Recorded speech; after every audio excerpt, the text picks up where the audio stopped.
¿Sabes cuando suena el despertador y coges el móvil para vaguear un rato en la cama, mirando reels o lo que sea, y de repente tu feed es una mezcla extraña de memes, niños amputados, bombardeos y gatitos? ¿O solo soy yo que tengo mal entrenado al algoritmo? En fin, nada mejor para empezar el día. Mucho mejor después de un cafecito, podemos hablar. No empezó el 7 de octubre es una frase que seguro que habéis oído mucho los últimos 2 años. ¿Estáis de acuerdo con ella o no? Pero si no empezó el 7 de octubre, ¿cuándo? Que sé que os encantan las fechas concretas. A lo pronto podemos decir que empezó antes de 2004, cuando se estrenó Mujeres Desesperadas y en su primera temporada Brie Van de Kamp dijo: necesitamos algo más serio. ¿Qué tal Palestina? Mi objetivo en este vídeo es enseñar cuándo y cómo empezó todo esto, la historia de Palestina, de Israel y de todo el conflicto para entender el camino que nos ha llevado hasta aquí. Voy a organizar este vídeo en secciones desmontando los principales bulos y argumentos que llevo oyendo los últimos 2 años, sobre todo los que la propaganda sionista e israelí han utilizado para justificar el genocidio. Y voy a ordenarlos para contaros, a medida que los voy desmintiendo, la historia del sionismo y del conflicto de forma cronológica e intentando no repetir. Así que si no queréis verlo del tirón o hay algún argumento concreto que queráis rebatirle a un sionista, podéis ir directamente a ese punto. Pero si queréis entenderlo todo, os invito a verlo entero, aunque sea de fondo mientras cocináis. Antes de empezar, un disclaimer rápido. Condeno desde lo más profundo de mi ser la violencia y el terrorismo en todas sus facetas, sobre todo el perpetrado por el Ejército de Defensa israelí. Y si oír esto ya te está llevando a dejarme un larguísimo comentario llamándome de todo, tranquilo, que luego llego al punto en el que defino lo que es terrorismo y por qué las fuerzas de ocupación israelíes encajan en esa definición. Si vamos a meternos en faena, también tengo que empezar con unas definiciones básicas de palabras que no dejan de repetirse, pero mucha gente parece no tener muy claras. El sionismo es un movimiento político y una ideología que defiende la creación de un Estado judío en esta región del mundo, la Palestina histórica, lo que algunos llaman Tierra Santa. Ese Estado sería por y para judíos gobernado por ellos. Luego, el cómo conseguirlo o qué implicaría ser un Estado judío en términos prácticos ha tenido sus debates, pero ya llegaremos a ello. Anti es un prefijo de origen griego que significa opuesto a y en contra de. El antisemitismo es el odio a los judíos entendiéndolos como una raza que no encaja en Occidente y repite estereotipos como que controlan la banca, los gobiernos o incluso conspiraciones de que beben la sangre de niños. Antijudaísmo es lo mismo y es la palabra que se usaba de forma habitual hasta el siglo XX, pero hace más hincapié en el judaísmo como religión y no tanto como raza. Cristiano, judío y musulmán son religiones. Y puede sonar absurdo que tenga que decir esto, pero ya veréis. Árabe es un grupo étnico que se distingue sobre todo por compartir una lengua común, el árabe. Y también por compartir una historia común vinculada a este territorio que llamamos el mundo árabe, aunque también pueden compartir otros rasgos culturales como la música, la gastronomía. ¿Esto qué quiere decir? Que árabe no es equivalente a musulmán, ¿vale? El presagio es un recurso narrativo por el cual el autor da pistas de cosas. Hay árabes cristianos, musulmanes y sí, judíos. Y por último, semita es un término lingüístico para referirse a aquellos cuya lengua materna es una lengua semítica, como el hebreo, el árabe o el arameo. Lingüístico, no racial ni étnico, aunque hay gente que lo utiliza así. Esto quiere decir que los palestinos que hablan árabe son semitas, por lo que cuando acusan a alguien pro-palestino de ser antisemita, es un poco ridículo. Pero para no liarnos en la clase de hoy, voy a utilizar el término antisemitismo para hablar del odio a los judíos y no del odio a los semitas en general, porque es la palabra que más se utiliza en el periodo que vamos a explorar y la que se sigue utilizando a día de hoy. Las palabras evolucionan, ¿qué le voy a hacer? Bueno, ya basta de términos, lo importante aquí es saber que antisemitismo y antisionismo no son lo mismo, ni tampoco lo son el sionismo y ser judío. Se puede ser cristiano y sionista, se puede ser antisionista y no ser antisemita, y lo más divertido, se puede ser sionista, es decir, estar a favor del Estado de Israel, y antisemita, es decir, odiar a los judíos.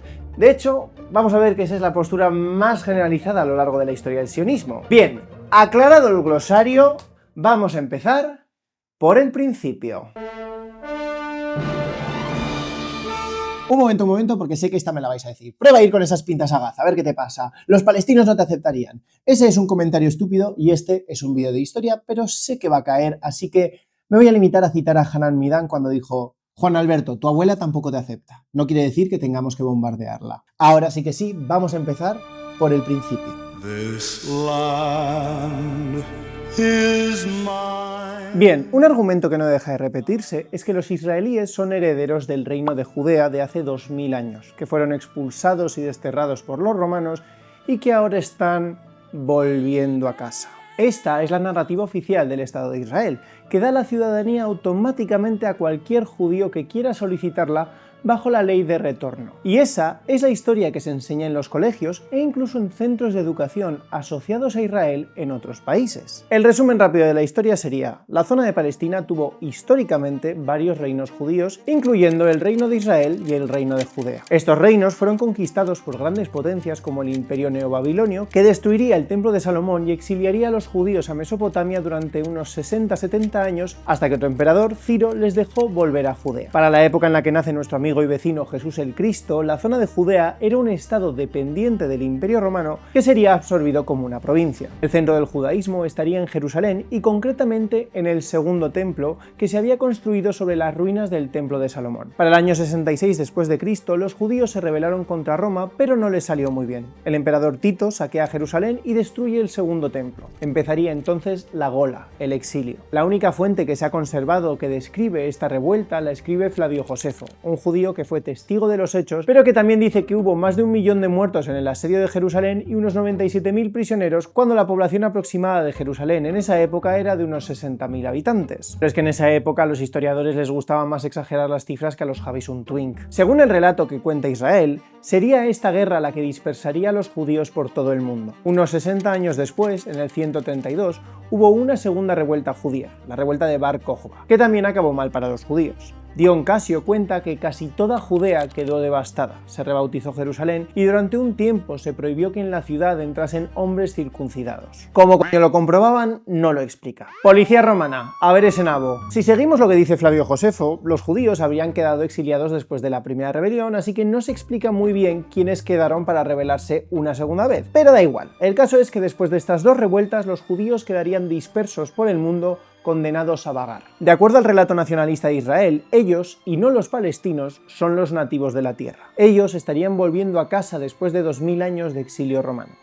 El problema es que la ciencia no les da la razón. Por supuesto, estas rebeliones fueron brutales y la destrucción del templo de Jerusalén parece real. Tenemos otros documentos como por ejemplo el Arco de Tito, que nos muestra que hubo un saqueo de Jerusalén. Pero la idea de que todos los judíos vivían en un único sitio hasta que Roma los echó de su casa es mentira. La mayoría de la población se quedó en el mismo sitio. El único autor que menciona el exilio es Flavio Josefo. Ni Eusebio de Cesarea ni Dion Casio, que recogen esa segunda rebelión, mencionan ningún tipo de exilio. En el Arco de Tito, que conmemora el saqueo de Jerusalén en la primera revuelta, no aparecen prisioneros. De hecho, la cultura judía tuvo una edad de oro en el siglo III, justo después de estas revueltas y de los supuestos exilios.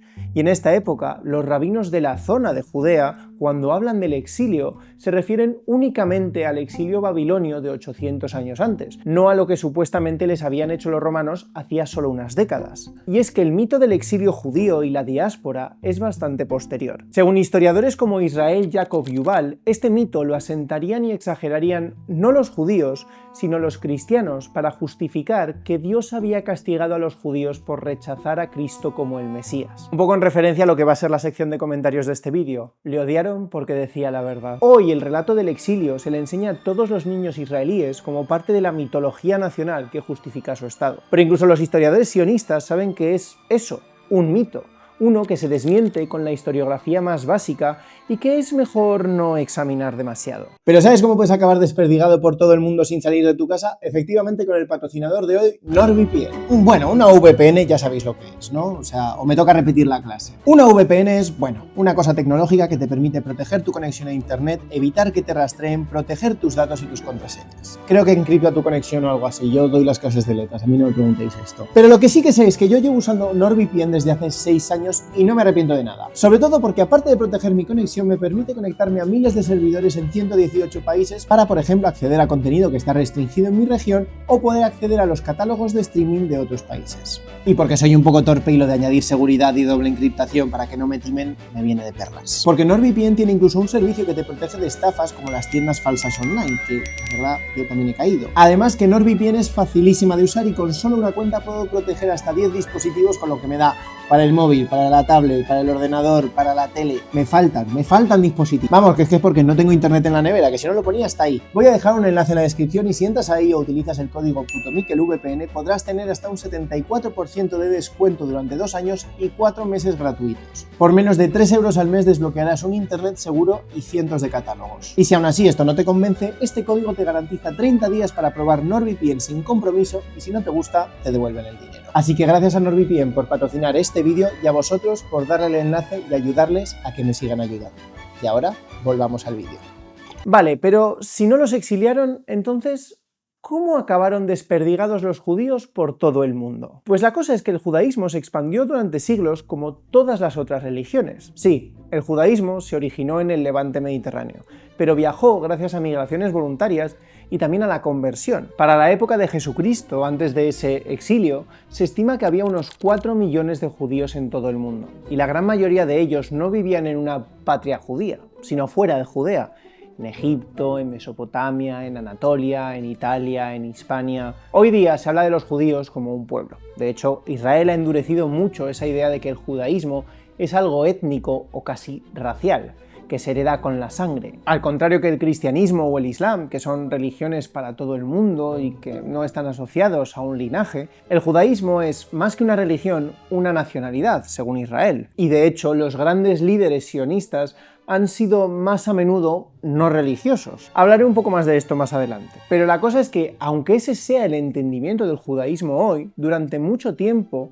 el judaísmo no fue más que una religión más que también buscaba conversos. Muchos libros del Antiguo Testamento tienen menciones explícitas a la conversión, como por ejemplo el libro de Ruth, donde se pide que todo el mundo acepte la religión de Moisés. Historiadores romanos como Dion Casio o Tácito mencionan que muchos romanos se estaban convirtiendo al judaísmo, y los judíos no se llamaban a sí mismos judíos. El término judaísmo viene del griego iudaísmos, que significa aquel que imita a los de Judea. Pero con este nombre empieza a surgir una confusión entre la etnia y la religión, porque el término judío se utilizaba para referirse a los habitantes del reino de Judea, pero a medida que sus habitantes migraron y se expandieron con sus costumbres y otra gente les imitaba, se utilizaba también para referirse a los que practicaban las costumbres propias de esa tierra, es decir, la religión. El teólogo cristiano Origen, en el siglo III, habla de que iudaios, el término en latín, no designaba a un pueblo, sino a una elección en la forma de vida. De hecho, esta confusión de términos es el motivo por el que el Estado se llama Israel. Durante los inicios del sionismo, en el siglo XIX, hubo un debate sobre cómo llamarían al futuro Estado judío. Israel no tenía una buena reputación en la tradición religiosa y algunos propusieron llamarlo Estado de Judea. Pero entonces sus ciudadanos habrían sido llamados judeos o judíos, independientemente de si fueran musulmanes o cristianos, convirtiendo a los árabes palestinos en judíos, al fin y al cabo. Y aparte de la historia, hay otra ciencia llevándole la contraria al Estado de Israel y su narrativa: la genética. Israel tiene 2 ciencias con las que se ha obsesionado para construir su identidad: la arqueología y la genética. Ya hice un vídeo de cómo Israel ha usado y abusado la arqueología, y con la genética no es una cosa muy diferente. El sionismo ha subordinado la genética a la historia nacional israelí, intentando buscar la ancestría común entre los judíos de todo el mundo, o incluso un gen judío. Hubo estudios tan locos como por ejemplo los de Arthur Morant, que se creía que los británicos eran descendientes de una de las tribus perdidas de Israel del Antiguo Testamento, y se puso a hacer estudios genéticos para intentar demostrar que esto era verdad. Pero es que la teoría no se la inventó él, sino que unos cuantos protestantes a lo largo de los siglos XVI y XVII empezaron a repetir que ellos eran descendientes de las tribus de Israel, que habrían cruzado toda Europa hasta llegar a las Islas Británicas y poblarlas y construir Stonehenge y todas estas cosas. ¿Veis, chicos? Esto es lo que pasa cuando utilizas un libro de fantasía como tu guía. Y de repente meter el pito por el culo es tan malo como comer gambas o vestir con ropa que mezcla 2 tipos de fibra. En mi caso, hago todo lo que está mal, salvo comer gambas, que a este precio... El caso es que durante las últimas décadas las universidades israelíes han invertido muchísimo dinero en estudios genéticos, muchas veces con metodologías cuestionables que mezclaban categorías como Ashkenazi o Sefardí, que simplemente distinguen rituales religiosos dentro del judaísmo, con poblaciones nacionales. Y aun cuando los estudios son muy serios y rigurosos, los hallazgos se publican a bombo y platillo en la prensa con titulares parciales que ignoran las partes más incómodas de los estudios. Por ejemplo, uno de los estudios más importantes, publicado en el año 2000, se encontró que los judíos sefardíes, yemeníes y kurdos compartían un 70% de los marcadores genéticos por vía paterna con los palestinos. Normal, porque todos vienen de la misma región, Oriente Medio. Pero los judíos askenazi, de origen europeo y que son quienes han liderado el proyecto sionista e Israel desde sus orígenes, no superan el 50% de esa afinidad. De hecho, este estudio encontró que los judíos askenazi tenían una mayor identidad genética con poblaciones del norte de Gales. Colonizad Gales, hombre, si ahí solo tenéis que echar a las ovejas y lo que sea que tienen en Gales, la verdad. Otro estudio demostró que a nivel genético la distancia de los judíos askenazi con la población europea era menor que con las poblaciones del Levante. Estos estudios intentaban resaltar que había un nexo común entre todos los judíos, que obviamente lo hay. Incluso con las conversiones que hubo hasta al menos el siglo III, los judíos viajaron por todo el mundo antiguo antes del exilio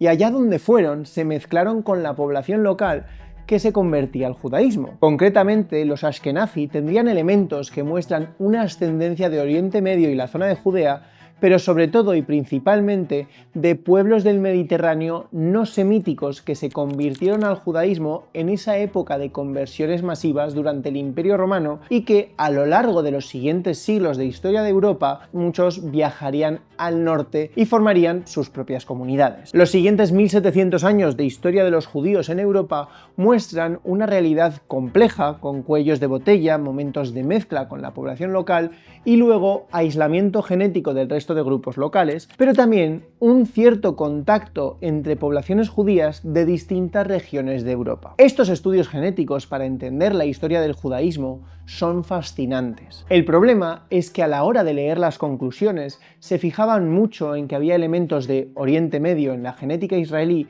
y solían ignorar, o al menos no desarrollar tanto, la otra parte de los resultados. El hecho de que los más nativos, los que más comparten genética con las poblaciones de Judea de hace 2000 años, no eran ellos, eran los palestinos. Otros estudios se han centrado en comparar las poblaciones modernas con el genoma antiguo que se ha podido reconstruir. Por ejemplo, en la antigua ciudad cananea de Sidón se consiguió secuenciar el genoma de sus habitantes y al compararlo con poblaciones modernas comprobaron que un 93% de los libaneses y entre un 80-90% de los palestinos serían descendientes directos de estos antiguos cananeos. Esto, por supuesto, no es una sorpresa. No hace falta gastarse millones y millones en estudios genéticos para saber que la población nativa en Palestina no fue sustituida por la conquista árabe, porque las culturas no funcionan así. Las fuentes históricas nos muestran que no hubo exilio y esto es algo que se confirma con la genética. La población de Judea y sus descendientes fueron judíos que se quedaron en su mayoría en la tierra,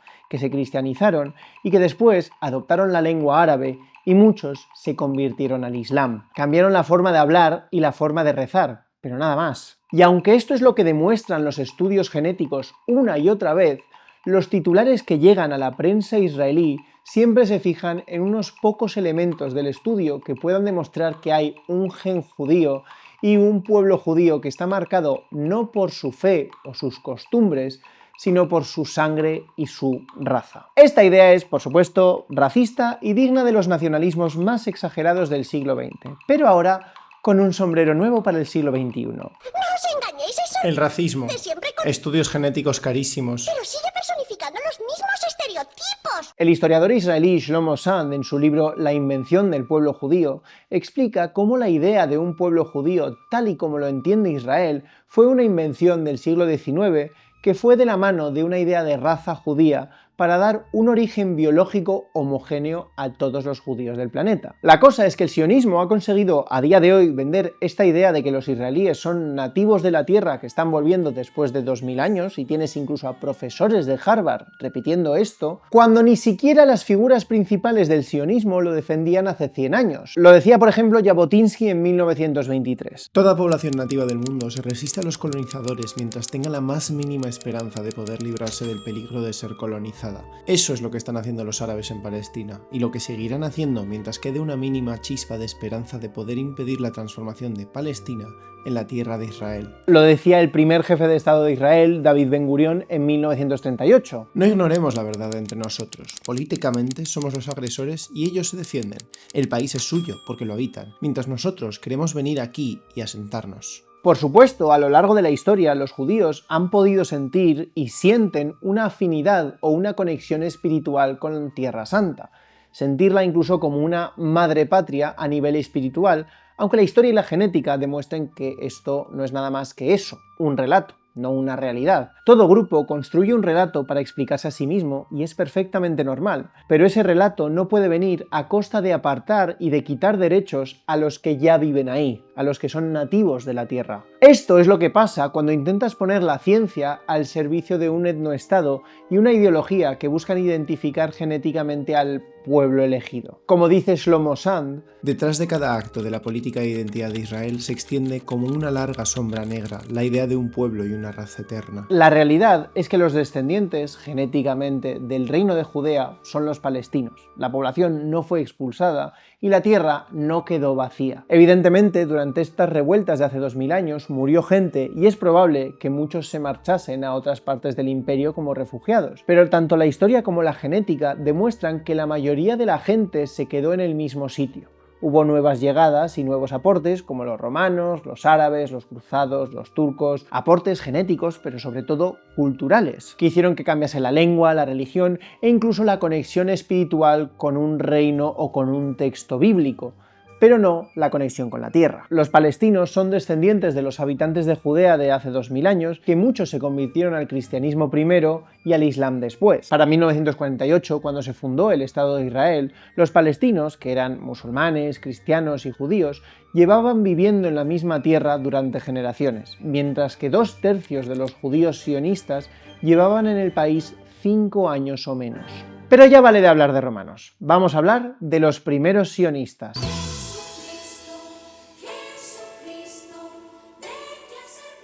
El mayor número de sionistas del mundo a día de hoy no son israelíes, no son ni siquiera judíos, son cristianos evangelistas. Venga, vale, ya, me quito esto, que sé cuál va a ser el comentario favorito. ¿Con Mahoma no te atreves? Bueno, cuando Mahoma tenga una imagen clara que forme parte de un imaginario cultural que he absorbido desde pequeñito, pues me cuentas. De hecho, ni siquiera estamos hablando de catolicismo, estamos hablando de evangélicos, así que por favor, quítame este fondo. Eso sí, me vais a disculpar que beba un poquito de agua, ¿no? Ups. Veréis, en su origen el cristianismo surgió como una secta apocalíptica, que el Mesías iba a volver y empezaría el fin del mundo. A medida que esto no pasaba, la iglesia se fue organizando y creando sus normas para un mundo que no acababa. Pero dentro del cristianismo siempre ha habido hueco para lo que se llaman los cultos mileniaristas, que creen que Cristo va a volver, resucitarán los muertos, va a haber una lucha contra el diablo y después de esto Dios reinará 1000 años. De ahí lo de mileniarismo. Hablamos del mileniarismo, cojones ya. Y después de la Reforma Protestante a lo largo del siglo XVII, en algunos círculos cristianos, sobre todo evangélicos y puritanos, empezaron otra vez R que R con lo de que venía el fin del mundo y a interpretar la Biblia de formas, vamos a decir, peculiares. Según los evangélicos, la historia del mundo se divide en 7 dispensaciones, que son como eras de la humanidad, cada una terminando con algún gran evento catastrófico. Por ejemplo, la primera va desde la creación de Adán y Eva hasta la expulsión del Edén, otra acaba con el diluvio universal, con la crucifixión de Cristo, y ahora nos encontramos en la sexta dispensación, que terminará con un periodo de unos 7 años de grandes desastres conocido como la tribulación. Y después la humanidad pasará a una edad dorada con ese reino de 1000 años de Cristo, que terminará con la última dispensación, la última era. ¿No creí que llegaría el día en que iba a hablar largo y tendido de escatología cristiana? Pero aquí estamos. Si buscáis del otro tipo de escatología, aquí no tengo. Patreon.com. En fin, necesito más sangre de Cristo para esto. Pero antes del fin del mundo habría algunas señales. La principal es que, supuestamente, Dios volvería a reunir a los judíos en Palestina porque en algunos versículos del libro de Ezequiel o del Deuteronomio se dice que Dios reunirá a su pueblo disperso. Según los evangélicos, después del fin del mundo, los judíos reconocerían su culpa en la crucifixión y se convertirían al cristianismo o arderían en el infierno. También creen en el rapto o arrebatamiento, que será un momento en el que las almas más puras ascenderán a los cielos y el resto nos quedaremos en la tierra para aguantar esa tribulación. Este lore que se marcan parece una novela de fantasía barata, pero os juro que es verdad. ¿Os acordáis cuando hace unas semanas en TikTok hubo un trend porque había gente que pensaba que ese martes iba a llegar el rapto e iba a empezar el apocalipsis? Pues esos pinzaos son todos sionistas. No me voy a meter a interpretar la Biblia para darles o no la razón. Las clases de teología son al fondo a la derecha. Pero sí que me interesa el efecto que tuvieron estas interpretaciones en el mundo real. En el siglo XVII hubo movimientos entre los puritanos ingleses para admitir a los judíos de nuevo en Inglaterra después de haber sido expulsados en la Edad Media. La idea no era acogerlos y darles oportunidades, sino reunirlos antes de que se fueran todos a Palestina para iniciar el fin del mundo. A ver si llega ya, ¿eh? Está tardando. Pero con el tiempo, a lo largo del siglo XIX, surgieron figuras en Gran Bretaña y Estados Unidos que sostenían que el fin del mundo no era cuestión de esperar, sino que podían acelerar el plan divino mandando a los judíos a Palestina. El sionismo cristiano será importante sobre todo en Estados Unidos, donde surgieron figuras como el magnate William Eugene Blackstone, que al parecer tuvo una revelación divina en 1870, en la que Cristo le dijo que estaba volviendo y que los judíos que estaban sufriendo pogromos en Rusia, pues tenían que mandarlos todos a Tierra Santa. Típico sueño que tienes. Blackstone consiguió el apoyo de otros zumbaos cristianos millonarios como JP Morgan o Rockefeller para financiar estas ideas y sobre todo promulgarlas. Esta gente, los llamados restauracionistas, defendían no solo una profecía, sino un proyecto de asentamiento colonial en Palestina para que se cumpliese esa profecía bíblica. Un pilar importante de esta coalición fue la comunidad de colonos blancos de Estados Unidos, cuya élite se dejó convencer fácilmente de la base religiosa de otro proyecto de asentamiento colonial, esta vez en Palestina. Porque no bastaba con mandarlos a Palestina. Si querían activar el fin del mundo, tenían que crear un estado judío. Y surgió todo un movimiento. La Niagara Bible Conference o las conferencias proféticas como la de Chicago. Eventos de frikis de la Biblia para discutir, entre otras cosas, el Apocalipsis. Pero tal vez la persona más influyente fue Cyrus Scofield, un abogado que, después de ir a la cárcel por aceptar sobornos, también encontró a Dios e hizo su propia edición de la Biblia. Esta edición, publicada en 1909, se conoce como la Biblia Scofield y estaba anotada para convertir el texto bíblico en un manifiesto que predecía el Estado de Israel, que Estados Unidos debería defender de manera incondicional. A través de las escuelas dominicales, esta Biblia ha convertido en sionistas intransigentes a millones de estadounidenses. John Hagee, fundador de Christians United for Israel, lo dijo claramente. Cuando 50 millones de cristianos evangélicos creyentes en la Biblia se unen con 5 millones de judíos estadounidenses que se unen para defender a Israel, es una unión hecha en el cielo.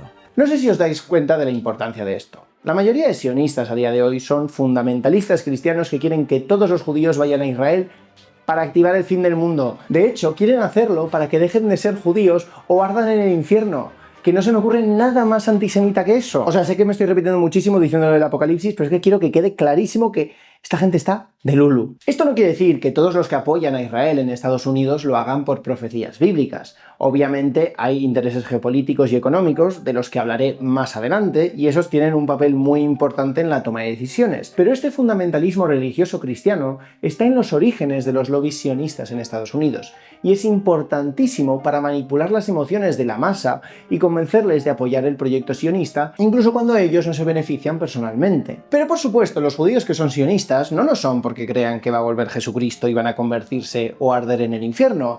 Así que, más allá de colgados cristianos, ¿cómo surge el sionismo? Los que odiamos más que al pueblo romano es a los cabrones del frente del pueblo judío. El sionismo como lo conocemos hoy, el que no cree en profecías bíblicas y el fin del mundo, es lo que llamamos el sionismo político. No sionismo judío porque la mayoría de sus defensores, incluso aunque fueran judíos, eran seculares. Este sionismo surge en Europa a finales del siglo XIX como una respuesta a dos fenómenos. Por un lado, los nacionalismos europeos, que estaban formando esa idea de que cada estado tiene que corresponderse a una nación única, unida e indivisible, y cada nación debe tener un estado. Todo bien ordenadito, como lo de hacer líneas rectas en un mapa para dividir un continente, que tengo entendido que nunca sale mal. Y por otro lado, el antisemitismo. El odio a los judíos tenía una historia larguísima en Europa, con tópicos como que manejaban la banca y los gobiernos. Como todos los tópicos, estos surgen de elementos que contienen una pizca de verdad en circunstancias muy concretas, pero se exageran y se aplican a todo un grupo. Durante la Edad Media, en muchos lugares de Europa, los judíos tuvieron prohibido tener tierras o incluso trabajar el campo, por lo que muchos vivían en la ciudad trabajando como artesanos. Además, la usura, el prestar dinero con intereses, era un pecado de acuerdo a la Iglesia, por lo que muchos cristianos no querían dedicarse a ello y acabó siendo el oficio de muchos judíos. Lo cual no quita que para el final de la Edad Media hubiese muchos banqueros cristianos muy poderosos, muchísimo más poderosos que los banqueros judíos. Vamos, que no controlan la banca. Y es que además, aunque hubiera judíos banqueros, la mayoría de judíos eran muy pobres. Como pasa en todos lados, que el problema es el capitalismo. Con el tema de que controlan los gobiernos pasa algo parecido. Los judíos eran una población que dependía directamente del rey, que les cobraba impuestos que iban directamente a las arcas reales, por lo que normalmente los reyes les protegían. No tanto porque les quisieran o porque dependieran de ellos, sino porque querían esa fuente de dinero. De hecho, tenemos casos muy claros como el de Enrique de Trastámara, que usaba propaganda antijudía contra su medio hermano, el rey Pedro I, pero cuando Pedro murió y Enrique ascendió al trono, pasó de propagar bulos antijudíos a protegerles e incluso a nombrar a un judío como el contador mayor del reino, porque ahora esos impuestos le beneficiaban a él, que la pela en la pela. Por supuesto, la gran mayoría de judíos ni eran banqueros ni tenían cargos o influencia política. A la misma vez que Enrique decidió proteger a los judíos, ordenó que se expropiasen varias sinagogas para convertirlas en iglesias. Era algo puramente estratégico. Pero eso no impidió que surgieran esos estereotipos y se convirtiesen en el caldo de cultivo para el odio al judío, junto con el pequeñísimo detalle de que la Iglesia decía que la culpa de la crucifixión de Jesucristo era de los judíos y no de los romanos, que fueron los que emitieron la sentencia. Pero claro, los romanos habían acabado aceptando el cristianismo y quedaba mal meterse con ellos. Vamos, el antijudaísmo no era nuevo, pero para el siglo XIX se junta con otra cosa chulísima, una tendencia que estaba recorriendo Europa: el racismo. A medida que los europeos empiezan a dividir el mundo en razas, surge la idea de una raza semítica, en referencia a los descendientes de Sem, el hijo de Noé, que, según el Antiguo Testamento, sería el antepasado de los hebreos y de los árabes. Ya he dicho que semita aparece como un término lingüístico para referirse a una familia de lenguas, pero empezaría a convertirse en algo racial. Y en Europa, los semitas que tenían más a mano eran los judíos. Pero vamos, que técnicamente tampoco eran semitas porque no hablaban hebreo, hablaban alemán, o yiddish, o ruso, o lo que fuera. O sea, no van a tener sentido las cosas porque los racistas no tienen sentido. Pero bueno, da igual. Para que nos entendamos, los judíos europeos, que siempre fueron susceptibles de ser discriminados y ser vistos como otros por su religión, ahora eran vistos como un peligro porque, más allá de su religión, era su sangre la que se iba a transmitir y degenerar la raza europea de turno. La alemana, la británica, lo que sea. Es decir, que aunque un judío abandonase su religión o se convirtiese al cristianismo, iba a ser un peligro. El problema era que si bien antes se podía tolerar a ese otro porque dependían del rey o incluso podían convertirse a la verdadera fe, ahora el poder emanaba de la nación, y la nación tiene que ser sana y sobre todo coherente. Así que surge una pregunta: ¿qué hacer con los judíos? En algunos países como Francia, los judíos optaron en su mayoría por la asimilación, aunque no sin problemas. En otros, el rechazo y la discriminación estaban a la orden del día. Por ejemplo, en Rusia, a finales del siglo XIX, empezaron a aumentar los pogromos para expulsarles. Es en este contexto antisemita y racista en el que surge el sionismo. Y entender este contexto es muy importante, porque al contrario que otros movimientos que buscaban la liberación judía, el sionismo aceptó y absorbió gran parte del racismo y el antisemitismo de la época y los interiorizó como parte de su ideología. En las últimas décadas del siglo XIX, algunos empezarían a plantear el sionismo como una respuesta a la cuestión judía. La idea era que si en Europa no encajaban y siempre se les iba a ver como algo extraño por no ser de la raza correcta, lo que necesitaban era huir y juntarse todos en una tierra para crear una nación y un estado por y para judíos. Durante el último tercio del siglo XIX hubo varios que lo propusieron, pero sería este señor, Theodor Herzl, un periodista y abogado austrohúngaro, el que conseguiría darle forma al escribir un panfleto que se convertiría en un bestseller: El Estado Judío, una solución moderna al problema judío. El libro se convirtió en un bestseller porque no solo defendía que había que crear un Estado judío, sino que encima daba las pautas y los pasos a seguir que se convertirían en la guía del sionismo político durante las siguientes décadas. Al año siguiente de su publicación se celebraría el primer Congreso Internacional Sionista, donde Herzl fue recibido casi como un mesías. Para Herzl, los judíos formaban una nación desperdigada por el mundo por culpa del exilio, y esta nación tenía que renovarse. Herzl no quería una nación para proteger a los judíos europeos, no. Él lo que quería era renovar la raza judía. Hoy día Israel siempre se escuda llamando antisemitismo a cualquier crítica que le hagan. Y sé que muchos me vais a llamar antisemita en los comentarios, así que ahorraoslo. La cosa es que el sionismo no estaba en contra del odio a los judíos. Al contrario, lo veía como una herramienta que serviría para dos cosas. Primero, para renovar la raza. Para Herzl había una raza judía que sí, había degenerado y tenía que purgarse. De hecho, apenas un mes después del primer congreso sionista, Herzl había salido tan animado del baño de masas que publicó un artículo en el periódico Die Welt titulado Mauschel, o ratoncitos. Mauschel era un término peyorativo para los judíos alemanes que venía del verbo mauschen, hablar alemán con acento yiddish, y era un juego de palabras para llamarlos Maus, ratones. En este artículo, Herzl adopta todos los tópicos antisemitas para aplicarlos a los judíos que se oponían al sionismo y que querían seguir viviendo en Europa. A estos malos judíos que degeneraban la raza los llama débiles, sin carácter, primitivos, improductivos, avariciosos, afeminados, traicioneros y material humano inferior. Esto del material humano inferior, guardaoslo, ¿vale? Nos va a servir un poco más adelante. Lo conocemos desde hace mucho tiempo, y solo mirarlo, o incluso pensar en acercarnos, o Dios no lo quiera, tocarlo, nos daba asco. El Mauschel es una horrible distorsión del carácter humano, algo indescriptiblemente bajo y repulsivo. Respiraremos más tranquilos habiéndonos librado de una vez y por todas de estas personas a quienes con furtiva vergüenza nos vimos obligados a tratar como nuestros compañeros de tribu. Cuidado, Mauschel, el sionismo podría proceder como Guillermo Tell y guardar una segunda flecha en reserva. Si la primera fallase, la segunda seguro llevaría a cabo nuestra venganza. Es decir, el sionismo aceptaba todos esos tópicos antisemitas como ciertos, solo que los aplicaba a una parte de la raza. Y para sorpresa de nadie, el sionismo fue un movimiento bastante minoritario en esta época. La mayoría de judíos lo rechazaban porque escuchaban a un sionista y no dejaban de oír los mismos tópicos antisemitas y racistas que oían de la gente antisemita. El padre de la nación de Israel era antisemita. Para él, su raza había sido contaminada, era una raza degenerada. Y esto no lo digo yo, lo decían muchos autores judíos en su época. El dramaturgo austríaco Schnitzler incluyó a un personaje en una de sus obras diciendo: «Solo he logrado conocer a un antisemita genuino.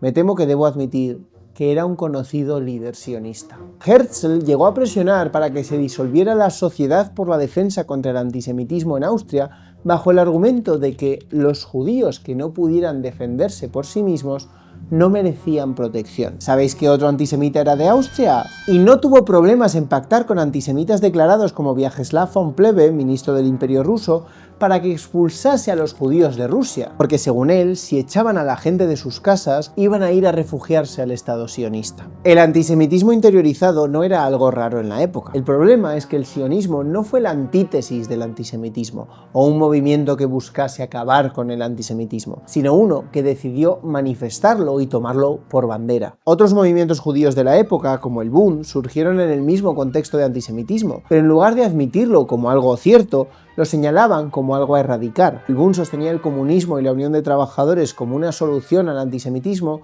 porque en una sociedad sin clases el odio al judío, con esos estereotipos del banquero o de controlar el gobierno en las sombras, no tendrían sentido. Pero aparte de renovar la raza, el sionismo también veía el antisemitismo como una herramienta para otra cosa: para hacer publicidad. Para Herzl, el Estado judío se tendría que establecer con mucho trabajo, así que uno de sus primeros pasos sería fundar una compañía que mandase primero a los más pobres a trabajar la tierra. Incluso en esta época en la que el antisemitismo estaba aumentando en el este de Europa, la mayoría de judíos no creían en el sionismo, ni siquiera tenían una nostalgia, un deseo de volver a la tierra prometida. La mayoría o bien elegían migrar a otros países como Estados Unidos, o se quedaban en Europa del Este y se afiliaban a movimientos como el Bund. Y Herzl sabía que para convencerles de irse a la otra punta del mundo no bastaba con ofrecer ventajas o con venderles la moto de la tierra prometida. Según Herzl, las condiciones de los judíos en Europa tenían que empeorar, porque cualquier tierra que recibiese hoy a los judíos y les ofreciera menos ventajas que las que ofrecerá el Estado judío, atraería un gran flujo de nuestra gente. Es decir, les harían la competencia. El 12 de junio de 1895, mientras escribía El Estado judío, Herzl escribió en su diario: «Sería una excelente idea llamar a antisemitas respetables y acreditados para liquidar propiedades. Los antisemitas serán nuestros amigos de mayor confianza. Los países antisemitas, nuestros aliados». El proyecto sionista ha intentado continuamente beneficiarse o directamente impulsar el antisemitismo como una forma de intentar convencer. Décadas después del Holocausto, después de la fundación del Estado de Israel, la primera ministra israelí Golda Meir lo diría explícitamente. Demasiado antisemitismo no es bueno porque lleva al genocidio. Nada de antisemitismo tampoco es bueno porque entonces no habría inmigración a Israel. Lo que necesitamos es un antisemitismo moderado. Es decir, el sionismo quiere que los judíos tengan miedo. Esto no es algo que se quedase en esa época, sino que ha acompañado al sionismo incluso hasta día de hoy, aunque de distintas formas, como iremos viendo. Pero por ahora Herzl ya tenía un plan y ya había hoja de ruta con varios pasos para fundar el Estado judío. Fundar una compañía para el manejo de tierras, buscar financiación, comprar tierras y, sobre todo, buscar un padrino. No eres un blanquito, te colonizo, te colonizo, te colonizo.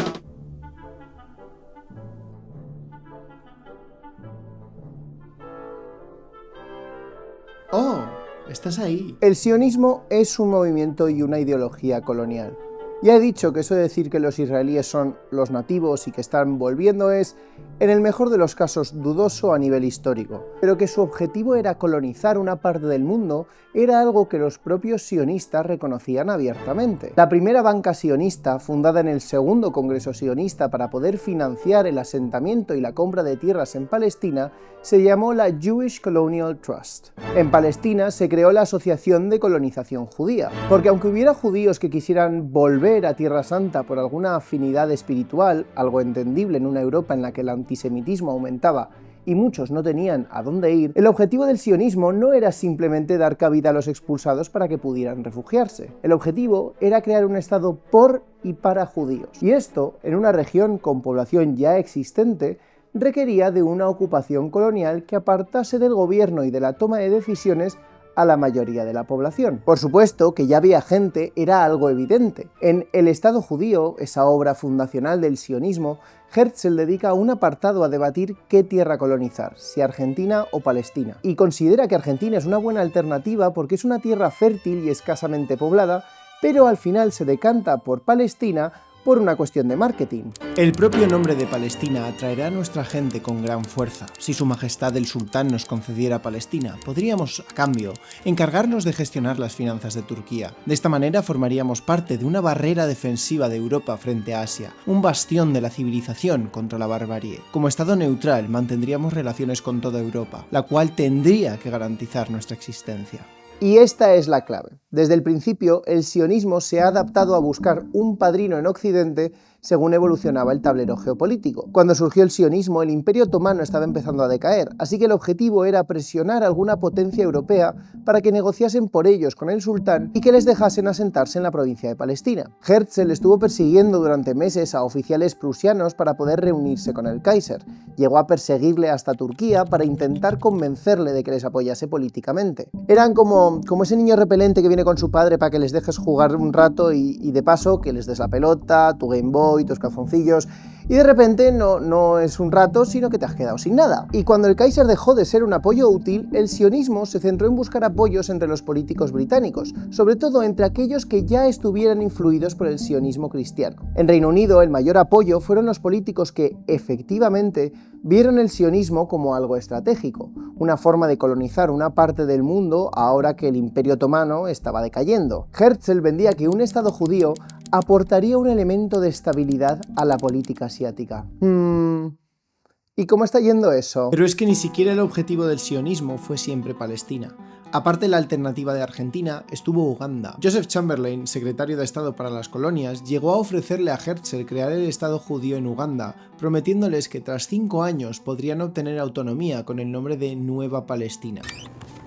Lo siento, ahora se llama Pepsi Presenta Nuevo Zanzíbar. Esta propuesta se llevó al Congreso Sionista de 1903 para votación y estuvo a punto de dividir el movimiento. La mayoría de delegados, incluido Herzl, votaron a favor, unos 295 frente a 177 votos en contra. Muchos lo veían como una solución temporal o como el viejo y confiable más vale pájaro en mano. Vamos, la prioridad no era tanto volver a la amada patria perdida, sino conseguir un territorio para colonizarlo y fundar un etnoestado. De hecho, para que veáis creáis que cuando hablo de sionismo no hablo necesariamente de gente judía. ¿Os acordáis de William Blackstone, el magnate estadounidense que se había convertido en fundamentalista cristiano y sionista convencidísimo después de que se le apareciera Cristo? Cuando se enteró de que el Congreso sionista estaba planteándose mover el proyectito de Estado a Uganda, Blackstone mandó a Herzl su propia Biblia, donde tenía subrayados y anotados todos los pasajes hablando de la vuelta de los judíos a Palestina, con instrucciones de que solo este debía ser el lugar donde se ubicase el Estado judío. Herzl no creía en esas profecías, claro, pero esto le decía que encontraría muy buenos aliados entre cristianos que tenían mucha pasta y unas ideas terribles. Eran estos magnates occidentales, judíos y cristianos,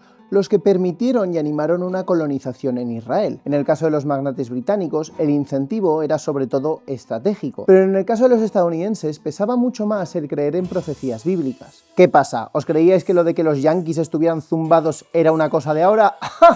Otro día hablamos de los mormones. Herzl al final cambió de opinión, y entre que el Congreso sionista se decidía que si colonizaban Uganda o se centraban en Palestina, el gobierno británico retiró su oferta. Así que Palestina sería. Pero, ¿cómo colonizar una tierra que ya estaba habitada? El objetivo era crear un núcleo sionista. Gracias a las negociaciones entre el Kaiser y el Sultán, consiguieron que la Compañía Judía Colonial se presentase como una empresa agrícola de manejo de tierras. Como había planteado Herzl, el objetivo era comprar tierras, construir en ellas y vender los edificios a oficiales a precios razonables. Todos los inmensos beneficios de esta especulación con la tierra irán a la compañía. Lo que faltaba ya a la lista de crímenes del sionismo, la especulación inmobiliaria. Yo que sé, ya que estaban, podían haber llamado a su empresa El Sionista. ¿Lo pilláis? Ya lo siento. Así empezarían las primeras salillas o migraciones. Pero ojo, igual aquí alguno se confunde porque estoy hablando de migración. Y ya veo a algunos sacando esto de contexto y diciendo que estoy en contra de la migración salvo cuando es judía y que mira tú el huevo que luego sí que defiendes a los menas. No, las salillas no eran migraciones como tal, eran colonizaciones para expulsar o quitar de en medio a los nativos. Y hay diferencias muy claras. Estas salillas tendrían ayudas y coordinación, sobre todo más adelante y a partir de la Primera Guerra Mundial. Había organizaciones sionistas en Palestina financiadas desde Europa para organizar y ayudar a los que se mudasen a Palestina. Y no, las mafias trayendo pateras no son un frente coordinado. Segundo y más importante, estas migraciones eran con vistas a crear un Estado propio. Aunque muchos llegaban a Palestina sin ser sionistas convencidos, se les educaba en el sionismo para no mezclarse y para reclamar un Estado para ellos en esa tierra. Y esto se conseguía no solo a través de la educación, también de normas y prohibiciones. La Jewish National Fund, el Fondo Nacional Judío fundado en 1901 para financiar el sionismo, establecía en su constitución que la tierra que se comprase a los palestinos no podría venderse nunca de vuelta a un palestino, porque el objetivo era ir consiguiendo más y más tierra.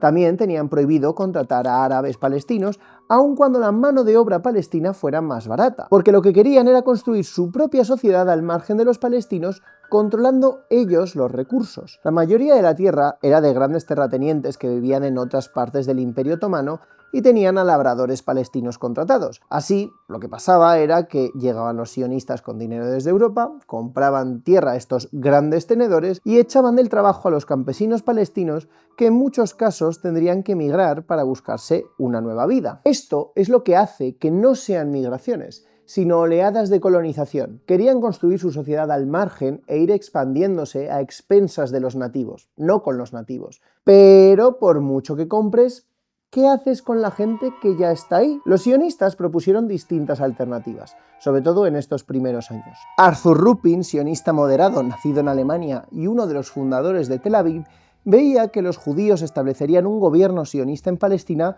para educar a las masas árabes hasta permitirles alcanzar el nivel cultural judío en generaciones posteriores que se asimilarían culturalmente al sionismo. Qué generoso por su parte, oye. Otros, como Israel Belkin o Ber Borohov, entendían que los palestinos no dejaban de ser sus hermanos perdidos, los descendientes del reino de Judea, así que acabarían convirtiéndose al judaísmo porque su cultura árabe, era inferior. Por paternalistas que fueran, estas ramas que sugerían colaborar con los árabes desaparecieron rápidamente o se convirtieron en minoritarias. Herzl abogaba porque el sultán los transfiriese a otras provincias. Otros, como el sionista cristiano Lawrence Oliphant, habían propuesto adoptar el modelo del proyecto colonial americano, empujando a los nativos a reservas. Esta idea fue luego replicada por Zev Jabotinsky, el fundador de la ala dura del sionismo, que es el llamado sionismo sionismo revisionista. Y lejos de ser un extremismo que ha quedado obsoleto, esta rama del sionismo es la antecesora de la línea política que ha dominado el Estado de Israel desde 1977, con primeros ministros como Menachem Begin, Ariel Sharon o, por supuesto, Benjamin Netanyahu. Para Jabotinsky, que el sionismo era algo colonial era evidente, y por eso necesitaba armarse. En 1923 escribió un ensayo titulado El muro de hierro, donde decía: toda población nativa en el mundo resiste a los colonizadores mientras haya la más mínima esperanza de librarse del peligro de ser colonizado. No podemos ofrecer ninguna compensación adecuada a los árabes palestinos a cambio de Palestina. Por tanto, no hay posibilidad de llegar a un acuerdo voluntario, por lo que todos los que ven tal acuerdo como una condición sine qua non para el sionismo deberán decir non y abandonar el sionismo. La colonización sionista debe o bien parar o continuar sin considerar a la población nativa, lo que significa que solo puede proceder y desarrollarse bajo la protección de un poder independiente de la población nativa, tras un muro de hierro que la población nativa no puede atravesar. Cuando escribió esto, la zona ya estaba bajo el control de Gran Bretaña, que sería quien debería proveer ese muro de hierro a costa de los nativos. El sionismo sería, era y es una prolongación del poder europeo. Vamos, no tenían remilgos en reconocer lo que eran, un movimiento colonial. La palabra colonial solo se escondería después de la Segunda Guerra Mundial, en un mundo en el que en África, Asia y Oriente Medio las antiguas colonias europeas estaban consiguiendo independizarse.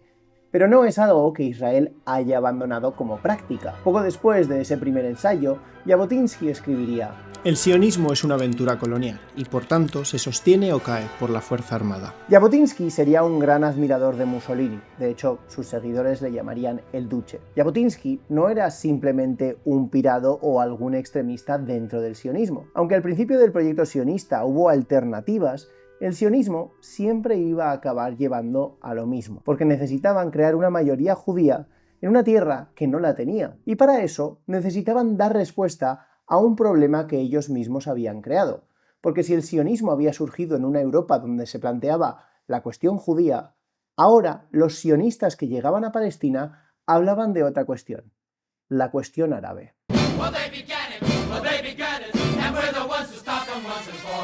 Si lleváis un tiempo en YouTube, primero que todo, lo siento. ¿Qué coño haces aquí? Sal a que te dé el aire, pero llévate el teléfono y sigue mirando este vídeo. Dame de comer. Si lleváis un tiempo en YouTube, a lo mejor os suena esta animación que se viralizó algunos años en la que van apareciendo moñigotes con distintos atuendos y se van matando unos a otros a medida que avanza la historia. Y avanza hasta llegar al presente, en el que ves al ejército israelí y a palestinos enmascarados matándose y descubriéndose que esta tierra pertenece en realidad a la muerte. Bien, puede que este sea el vídeo que más odio de todo YouTube. Siento decepcionar a los de la manosfera. Para empezar, porque la canción que suena, This Land Is Mine, es una canción de la película Éxodo, una peli de propaganda sionista de 1960 que cuenta la fundación del Estado de Israel. Pero sobre todo, porque presenta la historia de Palestina como siempre sangrienta, como si esta violencia no tuviera sentido, un ciclo que se repite una y otra vez de grupos de gente condenados a no entenderse. Y creo que desde Occidente así es como se nos ha presentado siempre el conflicto en Palestina. ¡Ay, es que es muy complejo! ¡Ay, es que los judíos y los árabes llevan pegándose siglos! ¡Son enemigos naturales! ¡Malditos escoceses! ¡Han destrozado Escocia! Pero en verdad lo que más me jode de esto es la confusión de términos, porque cuando lees sobre el conflicto en Palestina, hay muchísimos sitios donde ponen el conflicto entre árabes y judíos. Y siento que tengo que decirlo, una vez más, para los del fondo. ¡Hay judíos árabes! Ni todos los árabes son musulmanes, ni todos los musulmanes son árabes. Árabe es un término lingüístico y étnico. En fin, sigamos. Y es que además, a nivel histórico, la religión que más ha maltratado a los judíos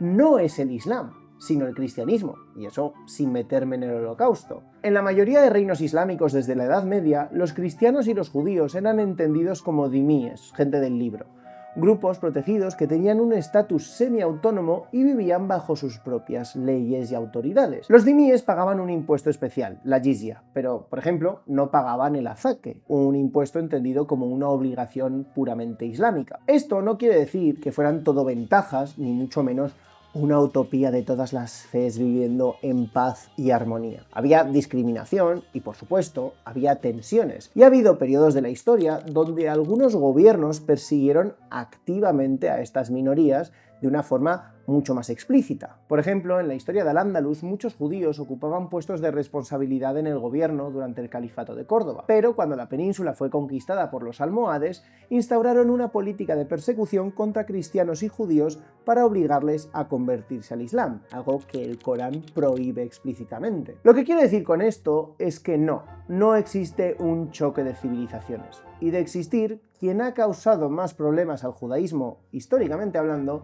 ha sido Europa, no los países árabes. Es en los reinos cristianos en Europa donde surgen los tópicos de que los judíos beben sangre de niños para oscuros rituales, que controlan los gobiernos desde las sombras o la banca. El antisemitismo era un problema europeo que se exportaría a otras partes del mundo. Fue a lo largo del siglo XIX, con el auge de los nacionalismos, que el antisemitismo pareció importarse al mundo árabe, pero no necesariamente a través de los malvados musulmanes, sino primero a través de los árabes cristianos, y luego ya islamizándose. En 1840 hubo un libelo de sangre en Damasco, donde la comunidad árabe cristiana acusó a los judíos de la ciudad de asesinar a un cura para utilizar su sangre en un ritual. A lo largo del siglo XIX veremos masacres puntuales de árabes musulmanes contra árabes judíos en Bagdad o Marruecos o Túnez, pero estas no eran ni continuadas ni el resultado de ser enemigos reconciliables, sino la consecuencia de las tensiones nacionalistas que empezaban a desarrollarse, el colonialismo europeo y dinámicas de poder local. Hasta el periodo de entreguerras, en el mundo árabe, el principal criterio para distinguir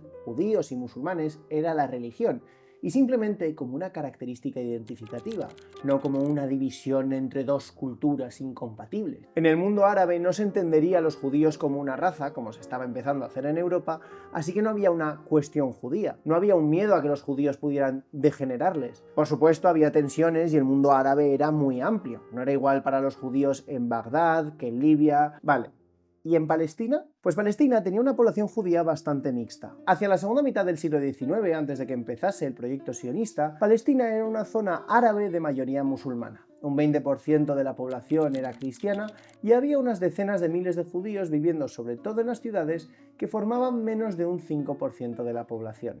Pero, al contrario que en otras zonas del Imperio Otomano, los judíos de Palestina eran una mezcla. Había judíos sefardíes procedentes de Iberia y del oeste del Mediterráneo, había judíos mizrajíes u orientales y había judíos askenazi procedentes del este de Europa. La mayoría llevaban generaciones viviendo en la zona, hablaban ladino o yiddish, pero sobre todo hablaban árabe para comunicarse entre ellos. Eran judíos árabes. Pero llegamos al final del siglo, muchos judíos son expulsados del este de Europa, empieza el proyecto sionista y vemos que en Palestina aumentan las tensiones. Ya en 1891 había panfletos quejándose de que estos recién llegados estaban acaparando el comercio y trayendo armas al país. Pero la situación se agravará cuando empezasen los primeros congresos sionistas. Por supuesto, en el momento en el que los sionistas impusieron normas como no contratar a gente local o comprar tierras que no podrían venderse luego a los árabes, el sionismo dio la razón a estas sospechas. Pero de nuevo, estas tensiones no eran por una enemistad entre el judaísmo y el islam. Las denuncias aparecían sobre todo en los sermones que se repetían en iglesias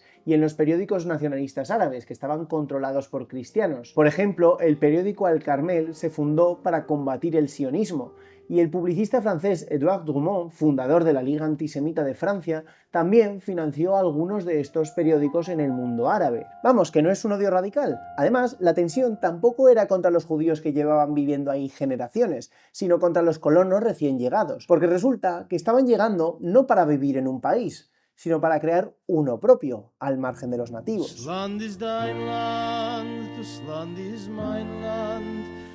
Una consigna que repite el sionismo continuamente es que nació para dar una tierra sin pueblo para un pueblo sin tierra. La primera ministra israelí Golda Meir llegó a decir en 1969 que los palestinos no existían. Y esto es algo que las ramas más radicales del sionismo repiten día sí y día también mientras lanzan bombas contra esa gente que dicen que no existe. Evidentemente, cuando dicen eso, no se refieren a que no hubiera gente viviendo en Palestina, sino a que no tenían conciencia de ser un pueblo, que no existía un pueblo palestino como tal. Esto, por supuesto, sirve para negar el genocidio o la limpieza étnica, que se definen por estar dirigidos a un grupo en razón de una etnia, nacionalidad, etc. Si los palestinos no existen, no puedo estar persiguiéndoles por ser palestinos, así que no puedo estar cometiendo un genocidio, señoría. Estaré masacrando gente, vale, pero no genocidándolos. Pero de actor porno no tiene nada. Esta trampa semántica es, por supuesto, mentira, y los sionistas saben que es mentira. Empecemos por la primera parte de esa frase. Una tierra sin pueblo. Los sionistas sabían que había gente viviendo ya en Palestina. Por eso contemplaron otras alternativas como Argentina. Pero, ¿se entendían los árabes de Palestina como un pueblo antes de la llegada de Israel? La Palestina histórica estaba habitada por gente muy diversa. Beduinos, élites urbanas, campesinos, musulmanes, cristianos, judíos... Pero ya en el siglo XIX parecía claro que, aunque hubiera una diversidad de religiones y de modos de vida, los palestinos se entendían como gente que compartía algo, una tierra y unos objetivos. A principios de siglo, el gobernador otomano en Egipto, Mehmet Ali, se rebeló contra el sultán y conquistó Palestina y Siria. A los pocos años estalló la primera revuelta palestina, en la que los palestinos, beduinos, campesinos de campo o de ciudad, se alzaron contra Egipto protestando por sus abusos y por el intento de Egipto de, básicamente, tenerles como una provincia de la que sacar grano e impuestos, mientras ellos pues se enriquecían y se industrializaban. Serían estos grupos los que formarían el pueblo palestino que ya se entendía como propio, no solo como una provincia dentro de un imperio más grande. El problema, eso sí, es que en el Imperio Otomano se prohibieron las organizaciones políticas, por lo que ese sentimiento nacionalista tenía difícil agruparse abiertamente en organizaciones nacionalistas como tal pidiendo una liberación. El sionismo, en cambio, tenía una ventaja. Estaba organizado desde fuera. Pero aún más importante para entender que esto no era una tierra sin pueblo, es que los propios sionistas sabían que los palestinos eran los dueños de la tierra y que no renunciarían a ella. Antes de Jabotinsky admitiendo que el sionismo era colonizar las tierras de otros y que tendría que resolverse con las armas, el propio Theodor Herzl admitió el problema. Yusuf Dilla, el alcalde de Jerusalén, escribió una carta a Herzl en 1899 avisándole de que el sionismo, pese a responder a un problema europeo, solo iba a conseguir traer conflicto a una zona que no lo tenía y crear discordia entre los cristianos, los judíos y los musulmanes en Palestina, y que además haría peligrar la seguridad que los judíos tenían en el Imperio Otomano. Herzl le respondió ignorando esas pegas y diciéndole que, por supuesto, ellos no iban a echar a los palestinos, sino que les iban a beneficiar trayendo la inteligencia de los judíos europeos, que ¿cómo iban ellos a echar a los palestinos, por Dios? 2 años después, en el borrador del documento fundacional de la Compañía de Tierras Judío-Otomana, Herzl escribiría que había que mandar a los palestinos a otras provincias del imperio. Es decir, sabían que era un pueblo con tierra y que había un pueblo palestino, que tendrían que hacer algo con ellos, ya fuera convertirles, echarles o matarles. Pero ¿y qué hay de la segunda parte de la frase? Un pueblo sin tierra. Lo cierto es que los judíos de todo el mundo tenían su propia tierra, ya fuera Alemania, Estados Unidos, Rusia o Irak. El propio Herzl, en una crítica que hizo en 1894 a una obra de Alejandro Dumas, hijo, escribió: El buen judío Daniel quiere redescubrir la patria de su raza y reunir a sus hermanos en ella. Pero un hombre como Daniel seguro sabrá que la patria histórica de los judíos ya no tiene valor para ellos. Es infantil ir a la búsqueda de la localización geográfica de esa patria. Y si los judíos realmente volviesen al hogar un día, descubrirían al siguiente que no están hechos el uno para el otro. Durante siglos han estado enraizados en distintos nacionalismos, son distintos los unos de los otros, de grupo a grupo. Lo único que tienen en común es la presión que los mantiene juntos. Sí, había algo que unía a los judíos de todo el mundo, la religión y un relato común recogido en la Torá. Pero también tenían muchísimas diferencias en las lenguas que hablaban, los ritos que seguían y sobre todo las tierras que habitaban. Y si querían juntarlos de nuevo en Palestina, iban a necesitar crear una identidad común. Por ejemplo, la lengua. Los judíos del norte de Europa hablaban sobre todo yiddish, una mezcla de alemán, lenguas eslavas y hebreo. Los judíos en el Imperio Otomano hablaban sobre todo ladino, que mezclaba castellano con hebreo. El hebreo en sí se entendía como una lengua especial con un carácter sagrado al ser la lengua de la Torá, y aunque se utilizaba sobre todo de forma escrita. Los primeros sionistas verían estas lenguas mixtas como el yiddish como una amenaza, y llegarían a prohibirlas para rechazar esa mentalidad de diáspora que había mezclado lo hebreo con distintas culturas del mundo. Así que se esforzaron en revivir el hebreo como lengua materna para crear esa identidad común. Pero esto no fue fácil. Tuvieron básicamente que reinventar muchas partes del idioma. El mayor problema era la fonética, la forma de pronunciar las cosas, porque el hebreo era sobre todo una lengua escrita, no hablada. Así que judíos europeos como Eliezer Ben Yehud viajaron a Oriente Medio para buscar esas raíces semíticas, tomando elementos de la pronunciación árabe, del arameo o del cananeo, o sobre todo de cómo hablaban los judíos orientales para construir el hebreo moderno. Y por supuesto, hebreizaron sus nombres para hacerlo sonar menos europeo, algo que ha seguido hasta ahora. Eliezer Ben Yehud se llamaba Eliezer Yitzhak Perlman, Zeev Jabotinsky nació como Vladimir, David Ben Gurión nació como David Grün. Pero tranquilos que yo voy a respetar sus nombres elegidos y su identidad sentida y sus procedimientos de confirmación de hebreo. Si los critico va a ser por ser unas personas de mierda, no por cambiarse el nombre. El sionismo buscó renegar de sus orígenes europeos para construir una idea de que pertenecían a esa tierra. Esto es algo que luego aplicarían incluso en los nombres de lugares, algo que ya discutí en mi vídeo sobre Israel y la arqueología. Todo esto permite construir una narrativa para justificar la ocupación y distanciarse de su origen colonial, pero sin abandonar las prácticas coloniales ni la ocupación. Básicamente decir, no, si nosotros somos aquí de toda la vida. Y mira, todos podemos elegir inventarnos y contarnos nuestras fantasías para explicar nuestro lugar en el mundo. Inventar el pueblo judío no es menos invención que inventar el pueblo francés, o el alemán, o el español. No te enfades, por favor, que es broma, ¡Viva España!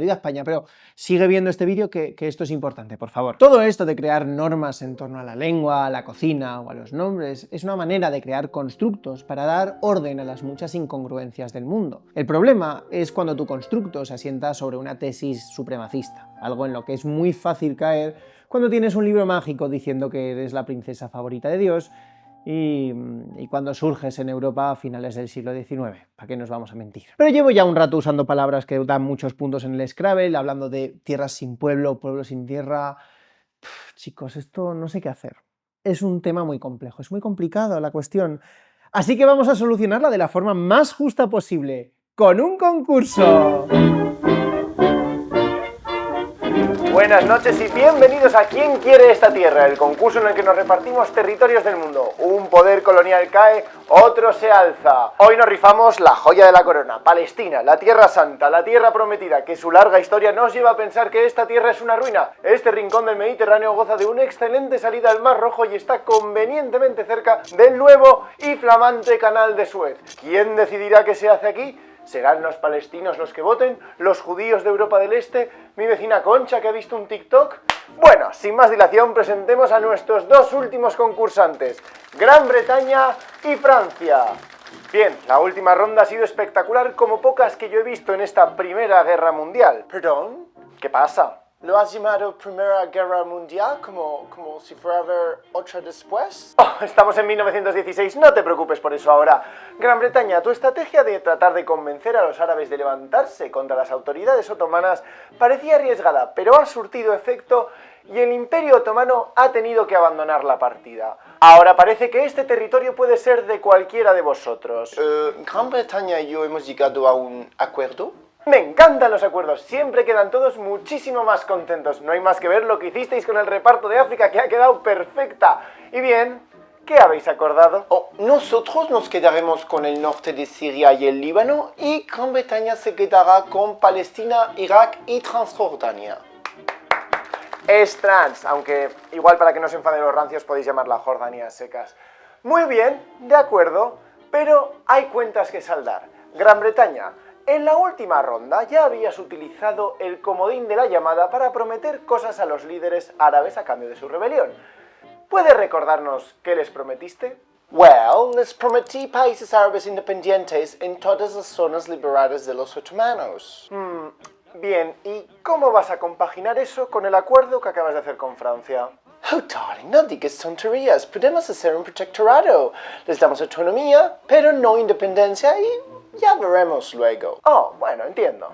En ese caso, supongo que esto no va a tener consecuencias a medio o largo plazo, así que queda aclarado. Esta tierra va para Gran Bretaña. Un momento, darling. Tengo otro candidato. He decidido prometerle esa tierra a los sionistas para establecer un estado judío. Vale, pero ¿a qué fin? Quiero decir, si ya le has prometido esta tierra a alguien que no vas a dejar gobernar, ¿por qué prometérsela a más gente? Well, es como decimos en Gran Bretaña, to fuck it up a bit. Piénsalo, los árabes son mayoría, pero si dejamos que se meta otro grupo, encima un grupo europeo, los palestinos perderán fuerza en su propia casa y será más fácil controlar el protectorado y convertirlo en un bastión europeo. Además, así nos deshacemos de los judíos de aquí sin echarlos explícitamente y parecer crueles. Win-win. Ya, pero ¿y si sale mal y, Dios no lo quiera, vuestro imperio pierde el control y os echan? Oh well, it is what it is. ¡Ay, Gran Bretaña! ¡Qué pillín! Hay mucha gente que piensa que Israel surgió como una consecuencia de la Segunda Guerra Mundial y del Holocausto. Y aunque hay una parte de verdad, la guerra mundial que formó lo que sería el Estado de Israel y las bases de la ocupación sionista en Palestina fue la primera. En 1917, con la guerra aún en marcha, se publica la Declaración Balfour, la primera gran victoria tangible del sionismo y de los intereses sionistas en Europa.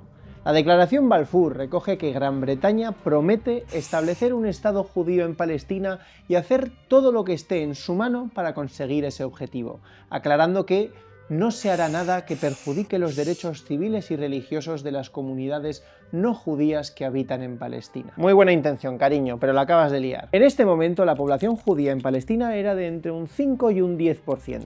Es difícil imaginar cómo se va a construir un Estado hecho por y para menos del 10% de la población, donde gobiernen ellos, sin perjudicar los derechos civiles y religiosos del otro 90% de la población. Aparte está el hecho de que Gran Bretaña ya había prometido que apoyarían la creación de estados árabes independientes, incluyendo en la zona de Palestina, 2 años antes, durante la correspondencia Hussein-McMahon. Y entre ambas promesas, había decidido también repartirse la zona con Francia en los acuerdos Sykes-Picot. Es decir, que ya habías hecho 2 planes distintos con 2 grupos distintos y ahora encima la Declaración Balfour parece complicarlo todo de forma totalmente innecesaria. Gran Bretaña iba a ocupar Palestina sí o sí e incumplir su promesa a los árabes. Lo interesante es, ¿por qué prometer el territorio al sionismo, una fuerza que en aquel momento era minoritaria? Hay varios elementos. Primero, estaban en medio de una guerra. Después de la revolución bolchevique, Rusia se retiró de la guerra y el bando de Francia y Gran Bretaña había perdido un aliado fundamental. Muchos políticos británicos confundían el sionismo y el socialismo judío, y creyeron que hacer concesiones a un movimiento que estaba formado sobre todo por gente de Europa del Este podría influir en el judaísmo ruso para mantener a Rusia en la guerra. Segundo, y más importante, el gobierno británico contaba con varios miembros sionistas o favorables al sionismo. Por un lado, algunos, antisemitas, querían echar a los judíos de Europa. El propio Balfour era antisemita y había votado para impedir la acogida de refugiados judíos unos años antes. Otros, como Herbert Samuel, veían que un enclave sionista lleno de judíos europeos permitiría al hombre blanco civilizar otro rincón más del mundo. Había pocas voces activamente en contra dentro del gobierno, y la principal era Edwin Samuel Montagu, el segundo judío que llegaba al gobierno británico. Para él, la Declaración Balfour sería un desastre para los judíos y para los palestinos por igual. Cuando a los judíos se les diga que Palestina es su patria, todos los países desearán de inmediato librarse de sus ciudadanos judíos, y nos encontraremos en Palestina una población que expulsa a sus actuales habitantes. Montagu veía que esto de crear un etnoestado judío llevaría a más antisemitismo en su país y que los mismos electores que le habían votado pasarían a decirle «vete a tu país». Esto sigue pasando a día de hoy, e Israel se beneficia directamente de ello, porque el mayor peligro para los judíos del mundo es el Estado de Israel. Pero ya llegaremos a eso. La Declaración Balfour fue el primer gran éxito del sionismo, pero pareció entusiasmar sobre todo al sionismo cristiano, ya fuera porque creyeran en sus locas profecías o por los intereses geoestratégicos europeos. Pero, si alguna vez habéis salido con un hombre, sabréis que las promesas no valen de nada.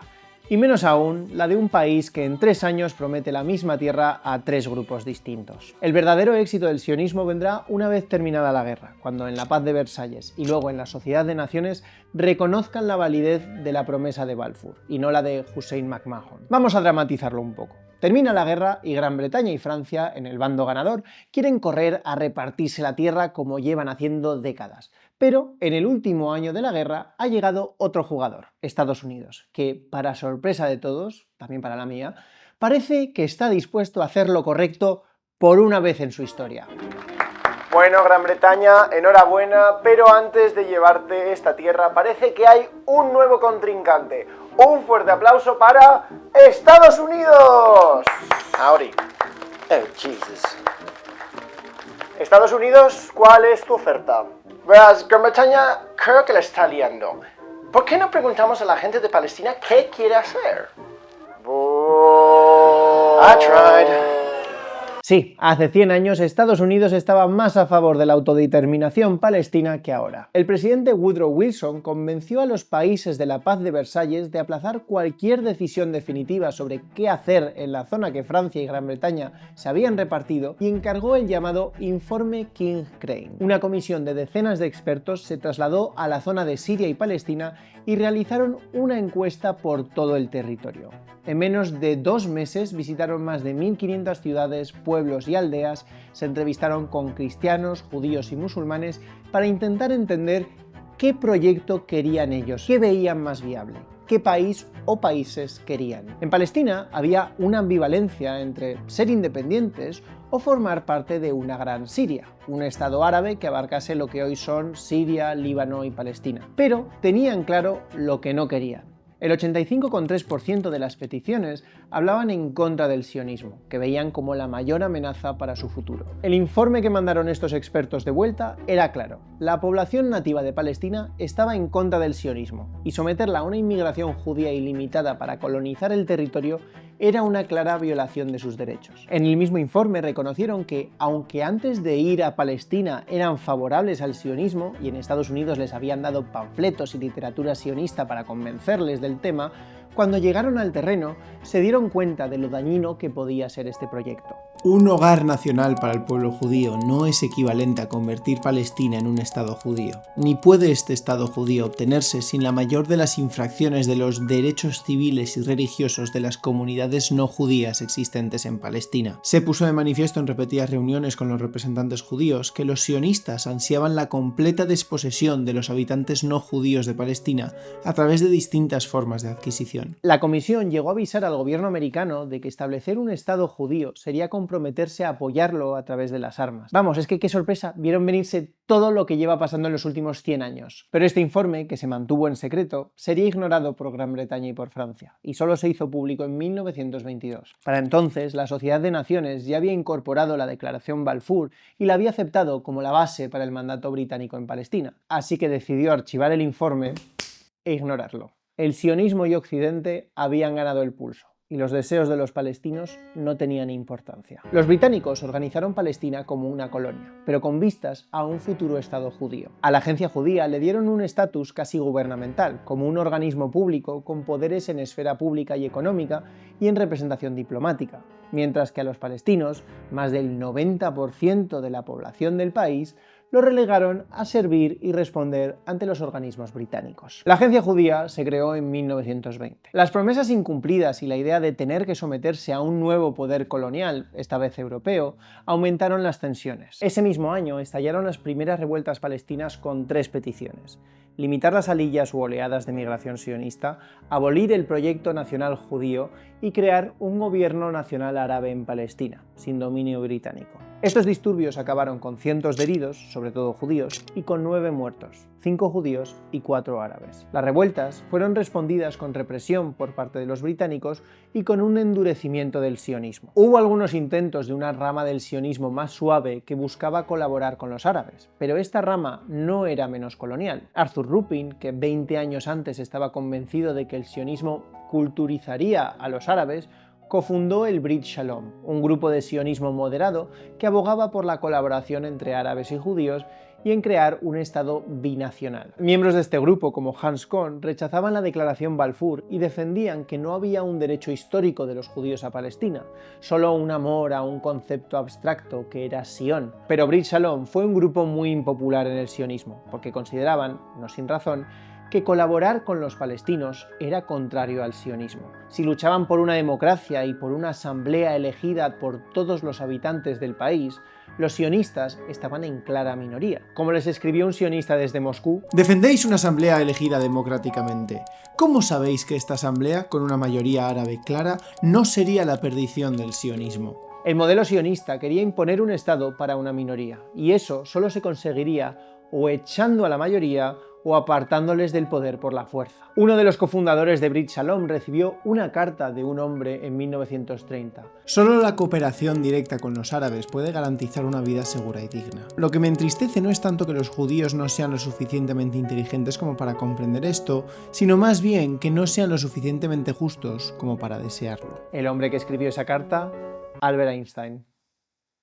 No, de verdad, no es el meme, lo escribió Einstein de verdad. Aparte de la reticencia de la mayoría de los sionistas, los propios líderes palestinos tampoco confiaban de esta facción moderada y su pacifismo, porque eso no era lo que veían en la mayoría de colonos. Es en este contexto, aumentando las tensiones, cuando Jabotinsky escribe eso del muro de hierro del que ya he hablado. Y aunque habrá muchas diferencias dentro del sionismo, con distintos modelos económicos, de partido, de organización y demás, en el tema de las relaciones con los palestinos es en este momento, durante el mandato británico en el periodo de entreguerras, cuando se llega al consenso de que el enfrentamiento y la limpieza étnica no solo serán inevitables, es que serán necesarias para construir un etnoestado.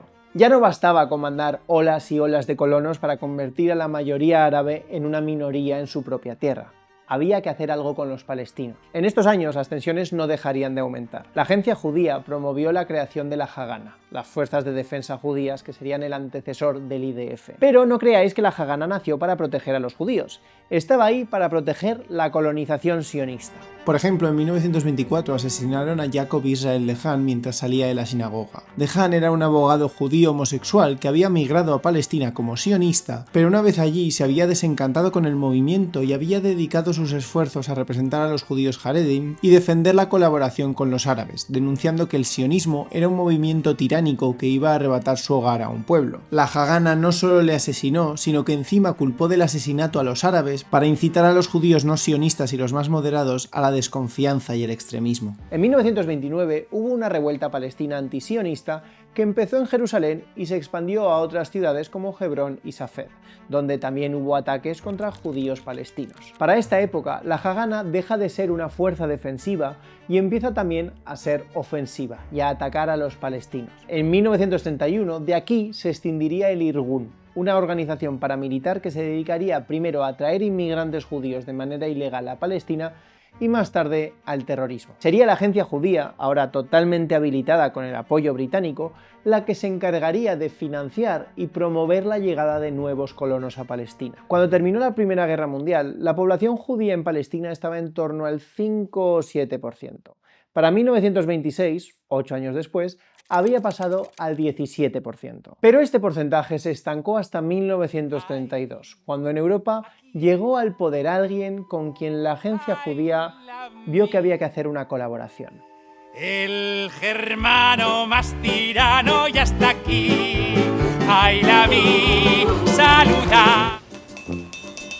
Willkommen. La prioridad del sionismo nunca ha sido proteger a los judíos. Ya he hablado de cómo Herzl y el sionismo abrazaron el antisemitismo, pero el caso más sangrante fue la colaboración con el régimen nazi. En 1932 Hitler llega al poder y la agencia judía negocia con los nazis el llamado Acuerdo de Javara. Este acuerdo permitía a los judíos alemanes migrar a Palestina, y solo a Palestina, con parte de sus propiedades. El intercambio de divisas y mercancías lo llevarían compañías alemanas y la agencia judía, y el resto se lo quedarían los nazis. Alemania se deshacía de sus judíos y aumentaba sus exportaciones, la agencia judía ganaba colonos, y todos contentos. El acuerdo fue muy polémico dentro del propio sionismo, porque pactar con los nazis, pues, es polémico.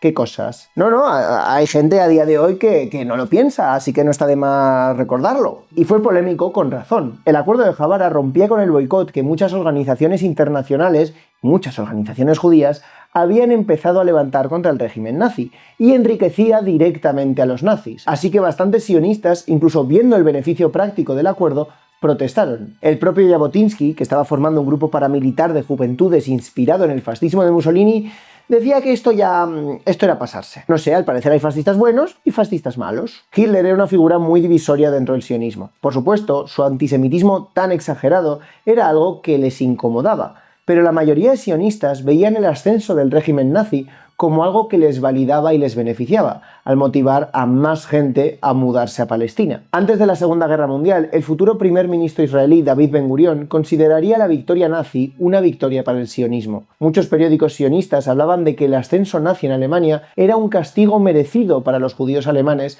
por haberse intentado integrar dentro de la sociedad alemana y que ahora tendrían que huir como ratones, como esos Mauschel de los que hablaba Theodor Herzl 30 años antes. Pero incluso los judíos alemanes que llegaban a Palestina no eran bien recibidos. La mayoría de ellos no llegaban como sionistas convencidos, sino como refugiados que veían que en Palestina se estaba dando una violencia muy parecida a esa de la que habían huido. Los sionistas les darían un apodo, Yekes. En 1934, la Asociación de Inmigrantes Alemanes protestó que estaban dando certificados para migrar a Palestina a inválidos y que el material humano viniendo de Alemania era cada vez peor. Material humano, los mismos términos que utilizaban los nazis para hablar de los judíos. Leer a los sionistas de los años 30 te da una idea de hasta qué punto la protección de los judíos no les interesaba demasiado. El activista sionista Moshe Bellinson lo resumió perfectamente. Las calles están pavimentadas con más dinero del que jamás soñamos en la historia de nuestra empresa sionista. Aquí hay una oportunidad de construir y florecer como nunca antes tuvimos, ni tendremos en el futuro. Estos judíos alemanes expulsados eran eso, una oportunidad que aportaba sus propiedades a la causa sionista. No eran refugiados, no eran personas, eran bienes y material humano. En un juicio contra un sionista que se definía como fascista, su abogado argumentó que, de no ser por el antisemitismo de Hitler, no nos opondríamos a su ideología. Hitler salvó a Alemania. Y su discurso se recogió en la prensa sionista revisionista no como algo raro, sino como algo admirable, porque el sionismo, sobre todo las ramas más duras como la revisionista, no dejaba de ser también supremacista. La única diferencia era qué raza ponían en la cima. El hecho de que Hitler estuviera persiguiendo a los judíos como raza y no como religión se veía como algo positivo, porque estaba dando la razón a los sionistas. Por supuesto, no sabían el nivel de horror que se desataría en el Holocausto, pero el antisemitismo de los nazis no empezó de un día para otro, y aun viendo cómo iba aumentando el nivel de violencia contra los judíos en Alemania, hasta el estallido de la guerra no tuvieron ningún tipo de problema en colaborar con los nazis. En 1937, Feivel Folkes, agente de la Haganah y también agente nazi, actuaba de enlace entre la agencia judía y Adolf Eichmann, el futuro arquitecto de la solución final. Eichmann llegó a citar a Folkes diciendo que los líderes sionistas están complacidos con la persecución de los judíos alemanes, pues alentaría la migración a Palestina. Eso sí, no todos podían huir. Ese mismo año, Chaim Weizmann, el futuro presidente de Israel, diría: Palestina no puede acoger a todos los judíos de Europa. Queremos que solo los jóvenes judíos más brillantes vengan a nuestro país. Queremos que solo los más capacitados entren en Palestina a fin de enriquecer su cultura. Los demás judíos tendrán que quedarse donde están y afrontar lo que el destino les depara. Estos millones de judíos son polvo en las ruedas de la historia y podrían desaparecer sin dejar rastro. No queremos que lleguen a Palestina en masa. No queremos que Tel Aviv se convierta en otro gueto marginal. Dentro del sionismo, muchos veían el antisemitismo europeo como una forma de purgar la raza, como había dicho Herzl 30 años antes, y ahora lo repetían incluso en los momentos que el Holocausto estaba empezando. Los líderes sionistas no veían la lucha contra el antisemitismo como algo que les concerniese. Para ellos, la labor principal era construir ese Estado en Palestina y seguir colonizando tierras. Incluso después de la noche de los cristales rotos y el aumento de los pogromos en Alemania, Ben Gurión diría: si supiera que era posible salvar a todos los niños de Alemania transportándolos a Inglaterra, pero solo a la mitad transportándolos a Palestina, elegiría la segunda opción. Cuando otros países abrieron sus fronteras para acoger a refugiados judíos que huían de Alemania, Ben Gurión lo vio como una amenaza que hacía peligrar el sionismo, porque eran la competencia. Incluso en el apogeo del Holocausto, Ben Gurión dejaría claro que la prioridad de la agencia judía era construir el Estado de Israel, no salvar a los judíos. Como dice el historiador israelí Tom Segev, nunca fue mayor la distancia entre el establishment sionista en Palestina y los judíos del mundo que en esas fechas. El acuerdo con los nazis tuvo efecto. Entre 1932 y 1939, la población judía en Palestina aumentó de un 17 a un 30%. De repente había 500.000 de judíos en Palestina. De esos, 2/3 llevaban menos de 5 años en el país. Cuando estalló la guerra, el acuerdo de Javara dejó de tener efecto porque el protectorado no dejaba de ser un territorio británico que ahora estaba en guerra con Alemania. Pero el sionismo revisionista intentó colaborar con los fascistas a lo largo de toda la guerra. El grupo terrorista sionista Lehi, una escisión del Irgun, incluso colaboró con los nazis para luchar contra los británicos. Amor, ¿qué estamos haciendo? Por supuesto, durante la guerra, a medida que llegaban noticias de Europa, también hubo quienes pidieron que la agencia judía actuase y ayudase a los judíos de Europa. Se formó un cuerpo de paracaidistas que años después se utilizaría en muchas películas, libros, estatuas y otras formas de propaganda para hablar de cómo Israel, o bueno, lo que luego sería Israel, ayudó de forma heroica a los judíos europeos. Pero estos cuerpos de paracaidistas se crearon hacia el final de la guerra y para cuando cumplieron con su formación apenas vieron combate. Por supuesto, había judíos luchando contra el fascismo, decenas de miles de judíos que se habían unido a partisanos en Italia y en el este de Europa. Pero estos no tenían nada que ver con los sionistas, sino con los antifascistas y con el Bund. Y cuando por fin llegaron estos pocos cuerpos sionistas, los que llevaban luchando desde el principio les recibieron no como héroes, sino como niños que estaban jugando a ser soldados y como una carga, porque ahora tenían que cuidar de estos hombres sin experiencia. Pero por supuesto estos detalles quedarían fuera cuando tocase hacer la propaganda para vender a estos paracaidistas como los grandes héroes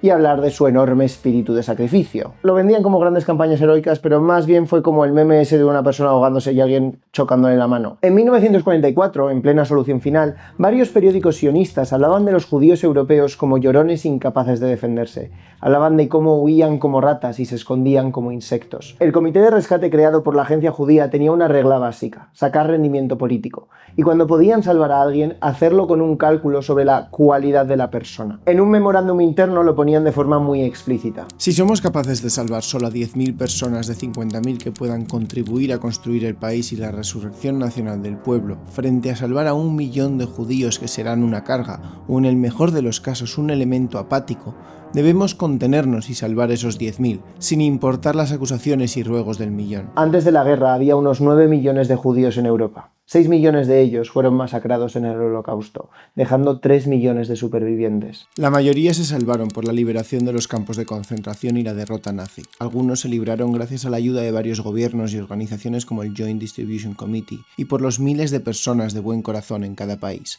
los justos gentiles. Hubo operaciones de rescate dramáticas como la huida a través de los Pirineos de Francia a España y los convoys de judíos que navegaron de Dinamarca a Suecia. Solo unos pocos supervivientes debían sus vidas a los esfuerzos del movimiento sionista. El Holocausto tuvo un impacto terrible en el Bund y otros movimientos de liberación judía que intentaron salvar a los judíos en Europa, pero no en el sionismo, que lo utilizaría para justificar su proyecto de colonización y obtener ganancia política. Pero abandonarlos a su suerte no sería lo peor que le hizo el sionismo a las víctimas del Holocausto. Sí, durante la guerra había hablado de ellos como gente degenerada o gente que merecía un castigo por querer asimilarse, pero ahora las cosas no mejorarían, porque el supremacismo judío ya se había asentado en el sionismo, precisamente porque llevaba en él desde el principio, desde los Mauschel de Herzl. Cuando terminó la guerra, los horrores del Holocausto se hicieron evidentes para todo el mundo. La agencia judía mandó delegados a Europa para evaluar la situación, y los informes son verdaderamente asquerosos.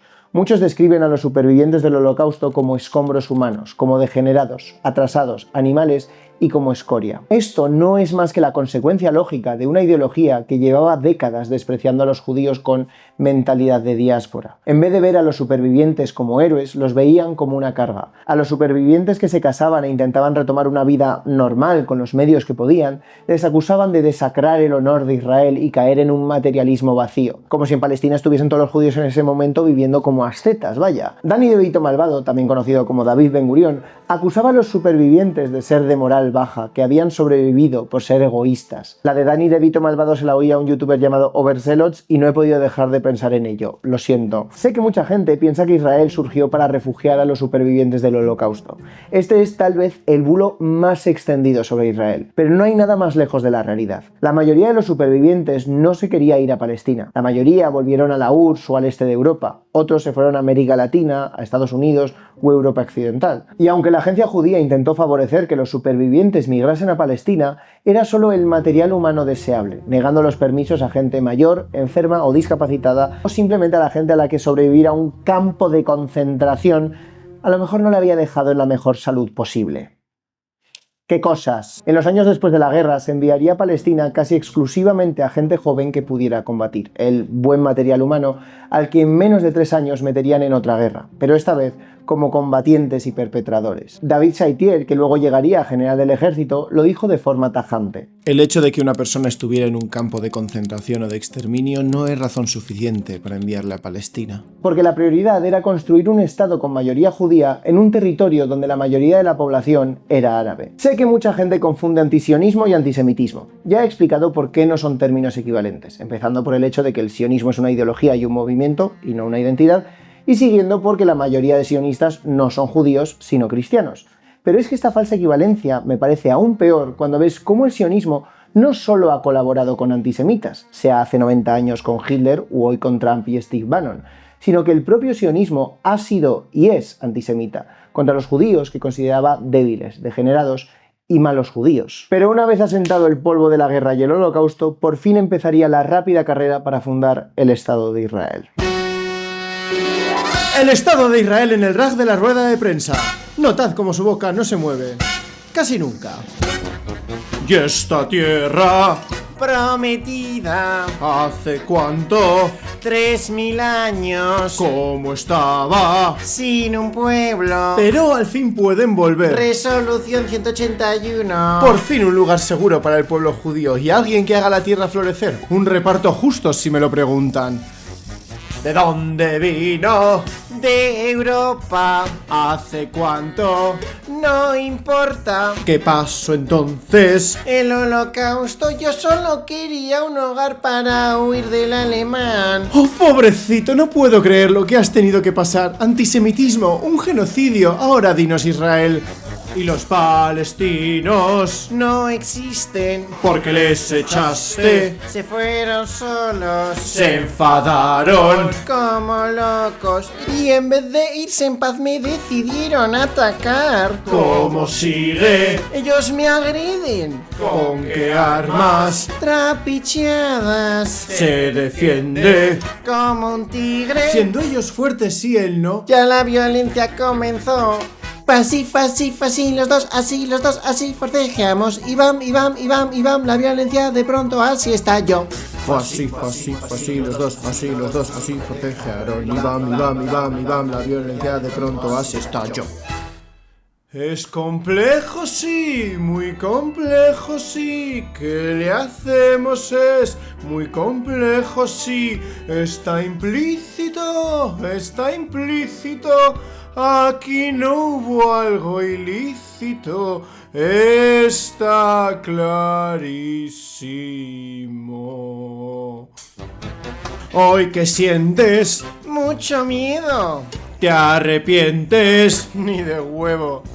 ¿Qué declara? Solo esto, colonizar no está bien salvo si lo hace Israel. ¿Y? Ya no quiero ¿Qué? más violencia. ¿Y? Ya alejaos del Islam. ¿Y qué? Es barbarie. Sí. Dejen claro ¿Qué? que el asunto es muy complejo.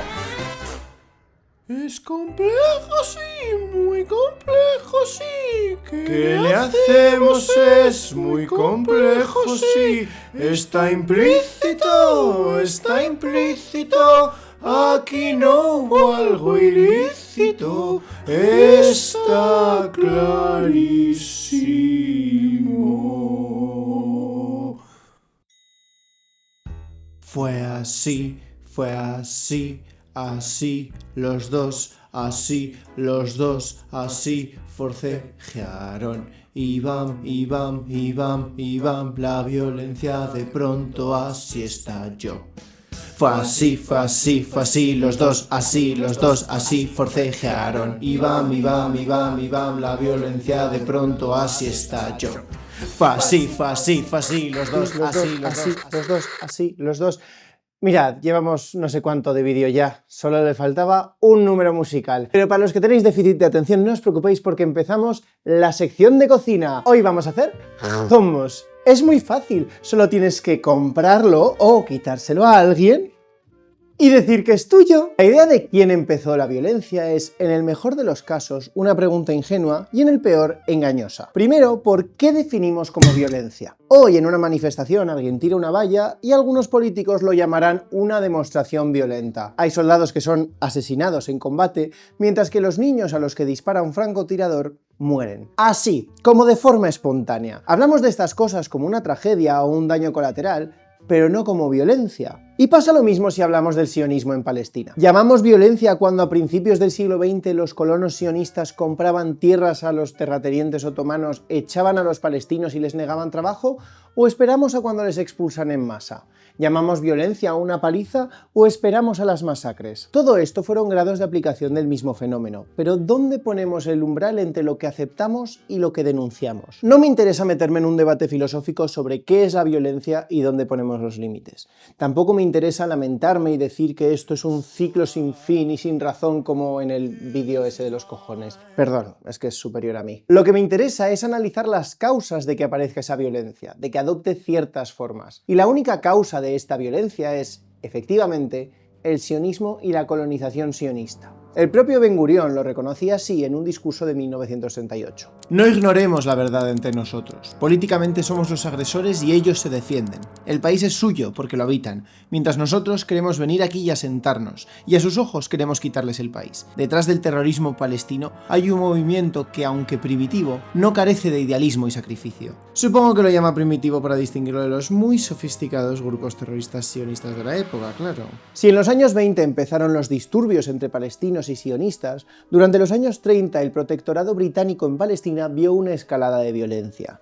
Cada vez que algún palestino atacaba a algún sionista, los sionistas respondían con atentados más fuertes y coordinados. Pero a partir de los años 30, grupos terroristas sionistas como el Irgun llevarían a cabo atentados ya no solo contra palestinos como una represalia, sino de forma ofensiva. Ya he dicho antes que el sionismo llevaba desde sus inicios planteando la cuestión árabe y soluciones como la expulsión.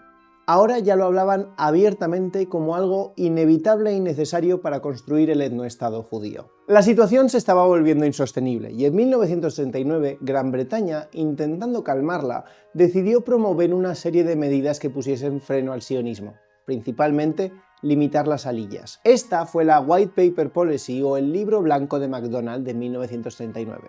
El ministro británico se oponía a dividir Palestina en dos estados y proponía un único estado gobernado por árabes y judíos en democracia.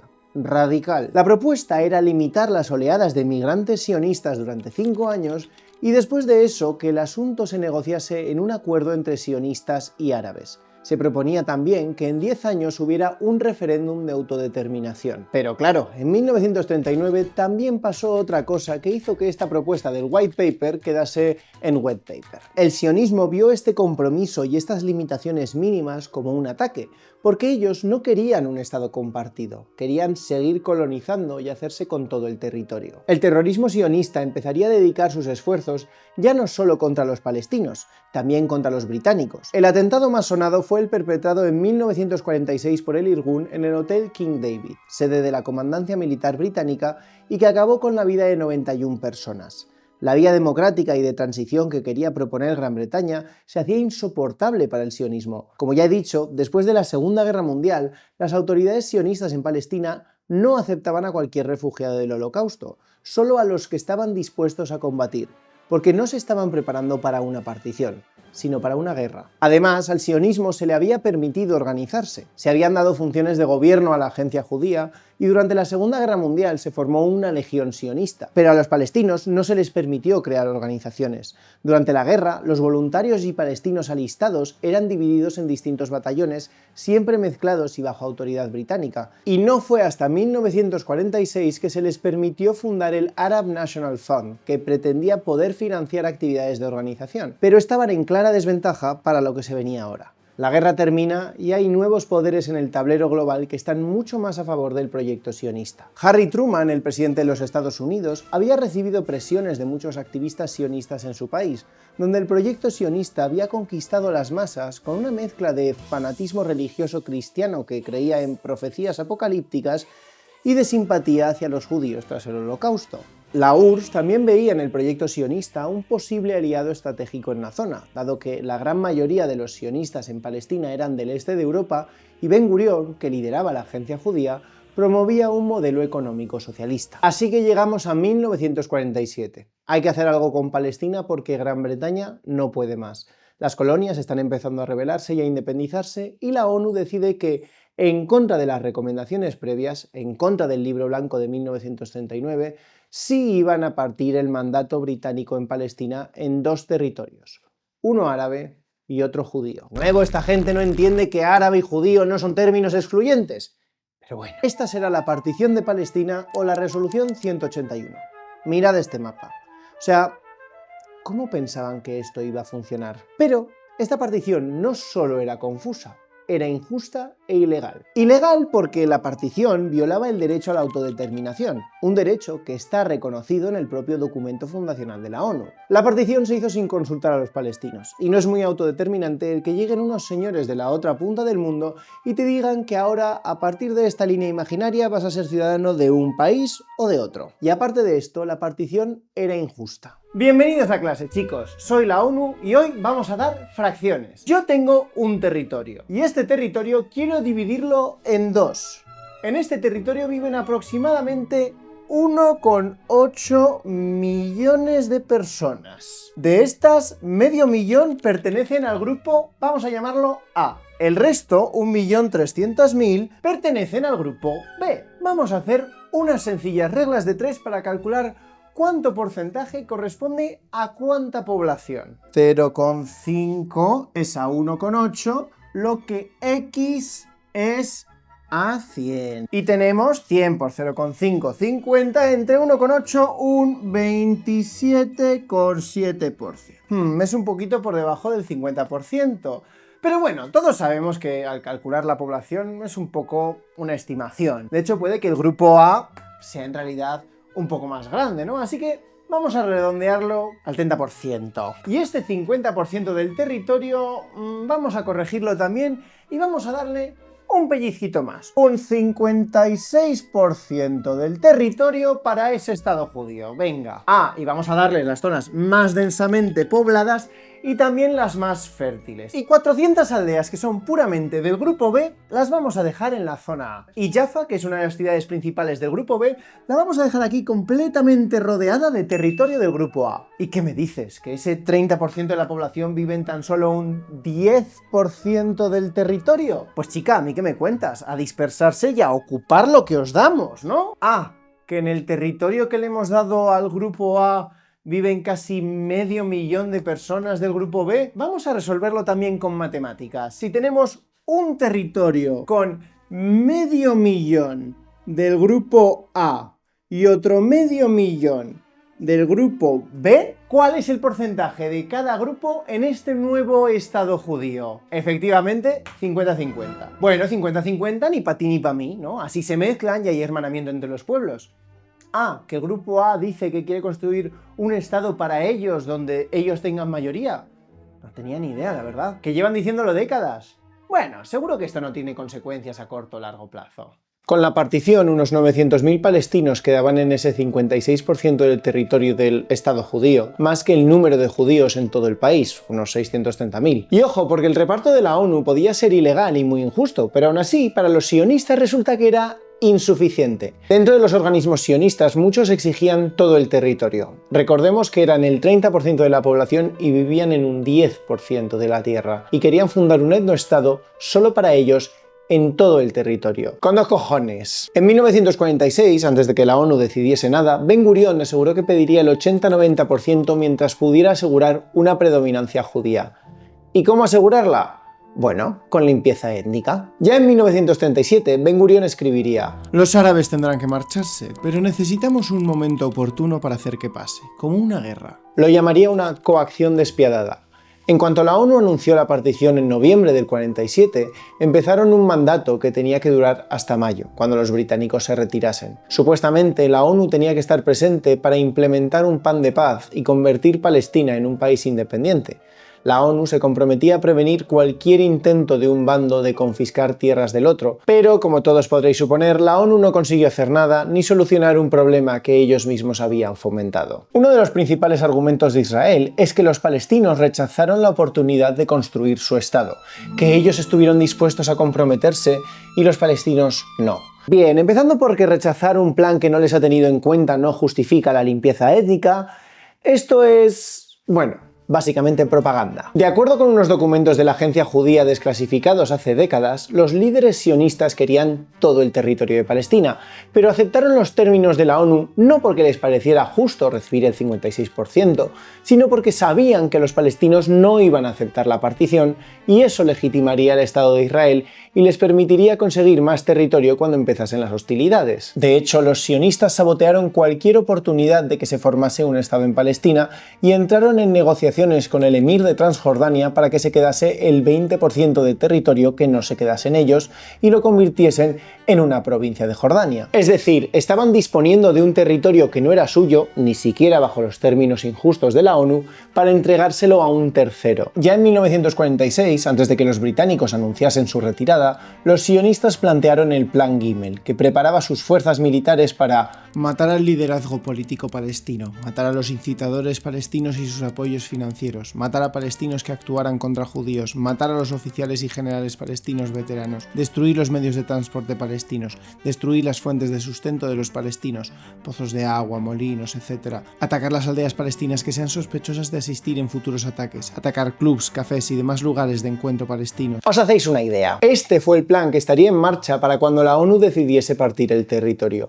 Y no importaba que los palestinos hubieran aceptado o no, porque Israel tenía que despalestinizar el territorio que le había tocado en el reparto. Un territorio donde estaban algunas de las principales ciudades palestinas, como Haifa. Empezaron las masacres, como la de Deir Yassin, que tuvo lugar el 9 de abril, aún bajo el mandato de la ONU. Las matanzas sionistas no fueron una política coordinada, sino que la agencia judía dejaba que sus tropas actuasen como quisieran con la violencia que hiciera falta. Desde febrero del 48, Ben Gurión decía explícitamente que en el territorio del futuro Estado judío quería tan pocos árabes como fuera posible, dejando que fueran sus generales los que entendiesen. El hecho de que la orden no fuera concreta, sino que fuera un poco ambigua, ayudaba a crear mayor caos. Este caos y esta amenaza de violencia fue lo que provocó la huida de la mayoría de palestinos en lo que acabó siendo bautizado como la Nakba, el desastre. Más de la mitad de la población palestina, entre 700.000 y 800.000 palestinos, fueron forzados a huir de sus casas y a convertirse en refugiados.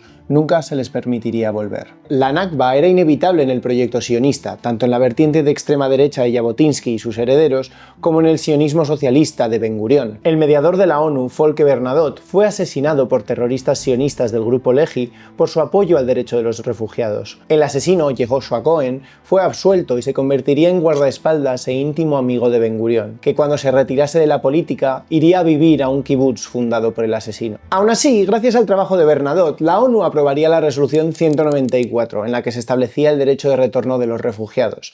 Pero el recién nacido Estado de Israel empezaría desde muy prontito a pasarse el derecho internacional por el forro. Por supuesto, no reconocerían este derecho de retorno porque no podían reconocerlo, porque dejar volver a los refugiados significaría dejar de ser el grupo mayoritario en la tierra que acababan de robar. Lo que pasó, pasó, y no merece la pena mirar al pasado. No, si de repente aquí nos creemos Daddy Yankee. Antes de que la ONU se retirase, ya era evidente que la partición iba a fracasar y que se venía una guerra. El presidente Truman quiso detener el proceso y volver a la mesa de negociación, pero fue detenido no por los árabes sangrientos, sino por el lobby sionista en Estados Unidos. De hecho, Israel ya estaba saltándose el derecho internacional y las fronteras que había marcado la ONU incluso antes de existir. En marzo, las fuerzas sionistas pusieron en marcha el Plan Dalet para hacer una limpieza étnica y expulsar a los palestinos de Jaffa y Haifa. Jaffa, según la partición de la ONU, debía ser un enclave del Estado palestino rodeado de territorio del Estado judío. Y aunque esto fue una violación flagrante de la resolución de la ONU, que todavía no se había retirado, nadie intervino. Israel habla de su fundación y de la guerra que vino después, como que de repente le atacaron 5 ejércitos árabes y el heroico y pequeño Israel pues solo se defendió.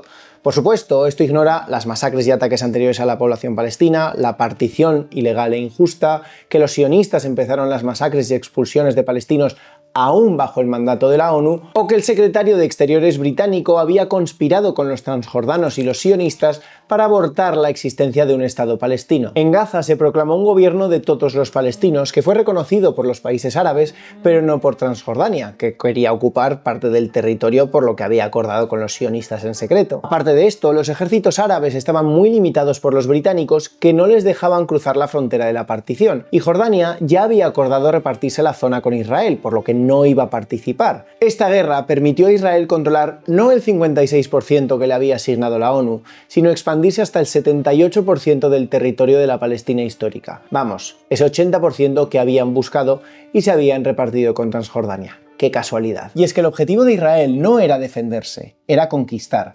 Como diría Ben Gurión en plena guerra, cuando estaban negociando una tregua con la Liga Árabe. Ahora el tema que nos ocupa es la conquista, no la defensa. En cuanto a asentar las fronteras, es un tema abierto. La Biblia, al igual que nuestra historia, contiene todo tipo de definiciones de las fronteras del país, así que no hay límite real. Ninguna frontera es absoluta. A ver cómo lo digo, que un libro mágico dado por señores en el cielo no sirve de base para establecer un sistema de gobierno. Se formaría ahora la llamada Línea Verde, como una frontera de facto entre Israel y los territorios árabes. El 20% del territorio palestino que no estaba bajo control israelí se dividiría en Cisjordania, que fue ocupado por el Reino de Jordania, y la Franja de Gaza, que sería ocupada por Egipto. Israel expropiaría las tierras de los palestinos que había expulsado. Esas tierras quedarían reservadas para beneficio del pueblo judío.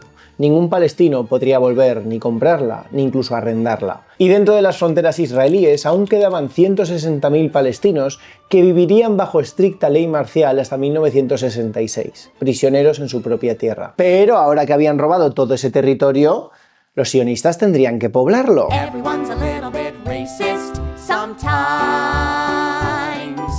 En 1949 Israel había salido ganando, sí. Solo había un pequeño problema.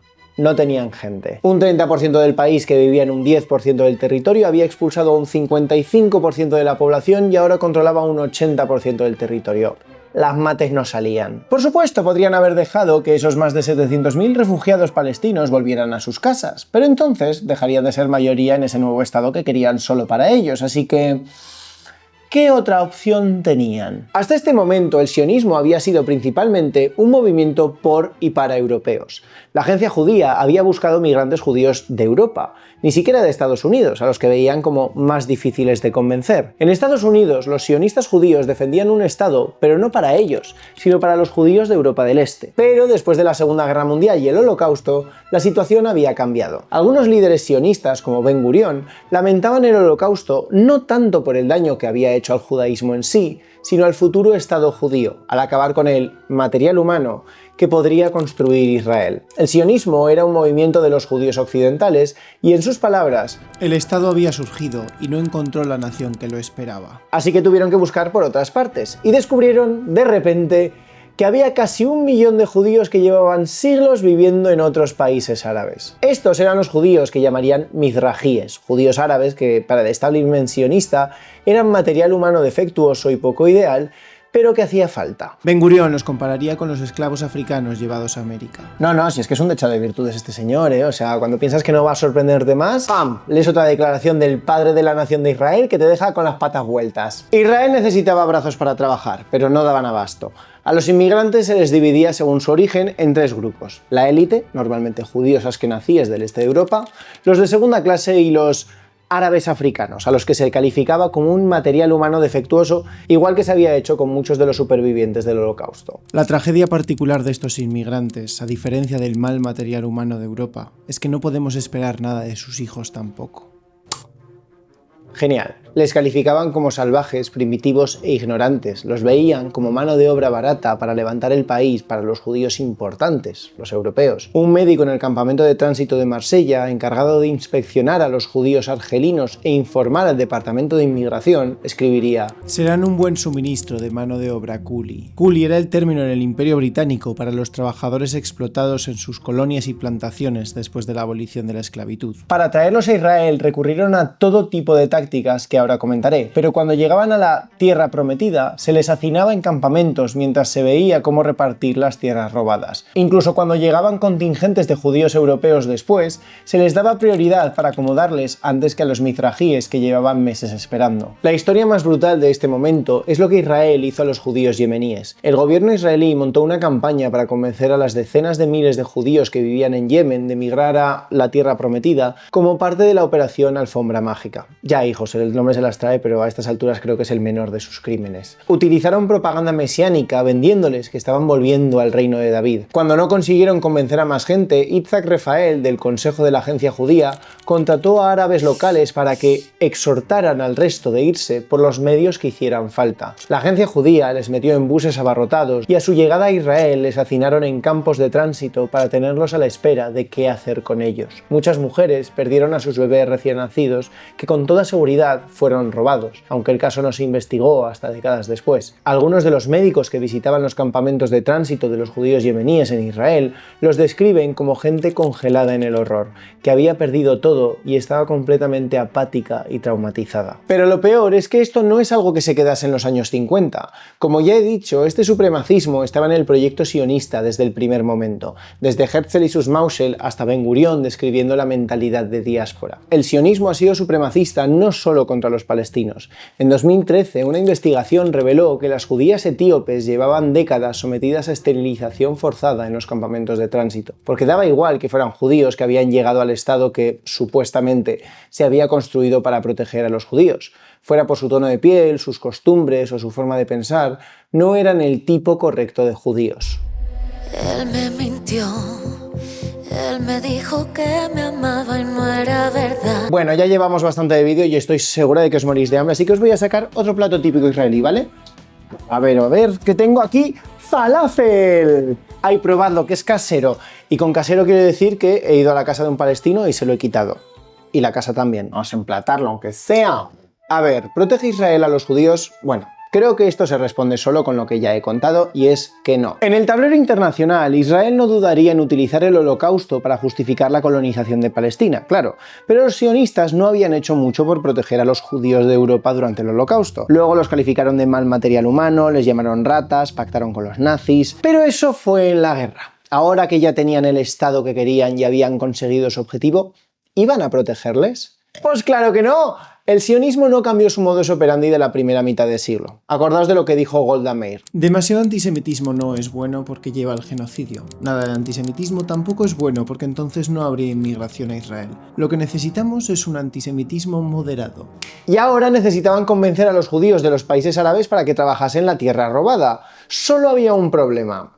El antisemitismo era un fenómeno muy arraigado en Europa, pero no tanto en Oriente Medio y el norte de África. Como ya he dicho, estos países no tenían un problema judío. Esto no quiere decir que los judíos en los países árabes vivieran en un paraíso. La colonización europea en el siglo XIX y el XX, como ya dije, aumentó las tensiones y hubo ataques a la población judía. Por ejemplo, en Argelia, los franceses utilizaron a la minoría judía para manejar la colonia, les dieron puestos en el gobierno y beneficios que negaban a la mayoría musulmana. Y esto, por supuesto, creó un resentimiento hacia los judíos argelinos, a los que ahora veían como colaboradores del régimen colonial. En otros sitios la situación fue muy diferente.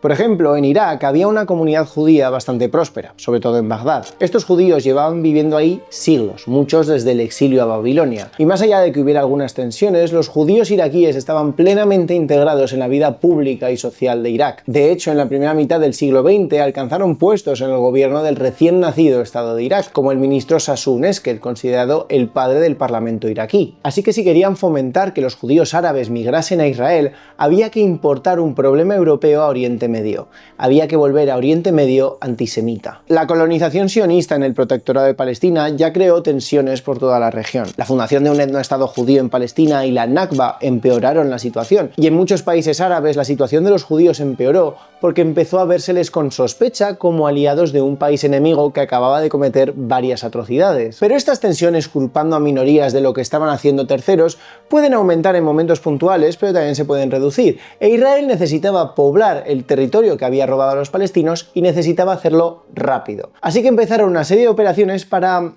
incentivar que los judíos árabes migrasen a Israel, en muchos casos con la colaboración de los gobiernos de los países árabes. En Marruecos, por ejemplo, muchos judíos intentaron huir después del pogromo de Oujda, que ocurrió al poco de fundarse Israel, como una respuesta a lo que estaba ocurriendo en Palestina. Cuando el gobierno marroquí pilló a estos judíos en la frontera, les obligó a volver. Israel entonces llegó a un acuerdo con el gobierno marroquí para que les diesen permisos, pero no para salvarles, sino para llevarles a Israel, pagando por los papeles de cada judío que saliese de Marruecos para ir directamente directamente a la nueva colonia. La Federación Sionista instruía a los agentes del Mossad que su objetivo era no animar a los judíos a irse, sino ir exclusivamente a Israel. Cuando la situación se calmó y bajó el número de judíos marroquíes que querían migrar, estos agentes les presionaban e incluso les obligaban a irse, como hicieron en Yemen. Un emisario de la agencia judía escribiría que tenían que arrastrarlos a los barcos a la fuerza. Literalmente. En Argelia, muchos de los judíos eligieron migrar a Francia, pero aún así, el Mossad se infiltró para animar a muchos a dirigirse a Israel. Por supuesto, como ya hemos visto, cuando llegaron a la tierra prometida, fueron abandonados y se les trató como ciudadanos de segunda clase. Años después, algunos de estos judíos mizrajíes llegarían a decir que había sido toda una conspiración de los judíos askenazíes. Historiadores israelíes como Tom Segev sugieren que esto era más una cosa de contactos y de que los askenazí, que llevaban colonizando la tierra más tiempo, favorecían a la gente que se parecía a ellos. Pero no olvidemos que no era solo que favorecieran a los que se parecían a ellos, es que también veían a los judíos de Oriente Medio y el norte de África como más bárbaros. Daba igual lo que quisiera esta gente, daba igual que quisieran mantenerse en sus casas. Israel no tuvo ningún reparo en arrancar a judíos de sus hogares, arrastrarlos a la fuerza y utilizarlos como mano de obra barata. Pero el caso más palpable fue el de los judíos iraquíes. Israel insistió al gobierno de Irak una y otra vez en que deportasen a los judíos, recurriendo a amenazas y sobre todo a favorecer el antisemitismo dentro de Irak. Entre 1950 y 1951 hubo varios atentados en Bagdad dirigidos a cafeterías, sinagogas y viviendas en barrios judíos. El timing de estos atentados era cuanto menos sospechoso. En marzo de 1950 el Parlamento iraquí había aprobado una ley que permitía que los judíos que quisieran pudieran marcharse y renunciar a la ciudadanía iraquí. Solo unos pocos miles se registraron para marcharse. Menos de un mes después, el 8 de abril, empezaría el primero de los atentados, que resultaría en varios heridos. La mayoría de estos atentados eran más para asustar que para matar a nadie, aunque en el atentado del 14 de enero del 51 murieron 3 judíos, entre ellos un niño de 12 años. La investigación del gobierno iraquí concluyó que estos fueron atentados de falsa bandera cometidos por agentes sionistas, que querían que cundiese el pánico entre los judíos. En al menos 3 de estos atentados se detuvo a algunos de estos agentes que fueron declarados culpables.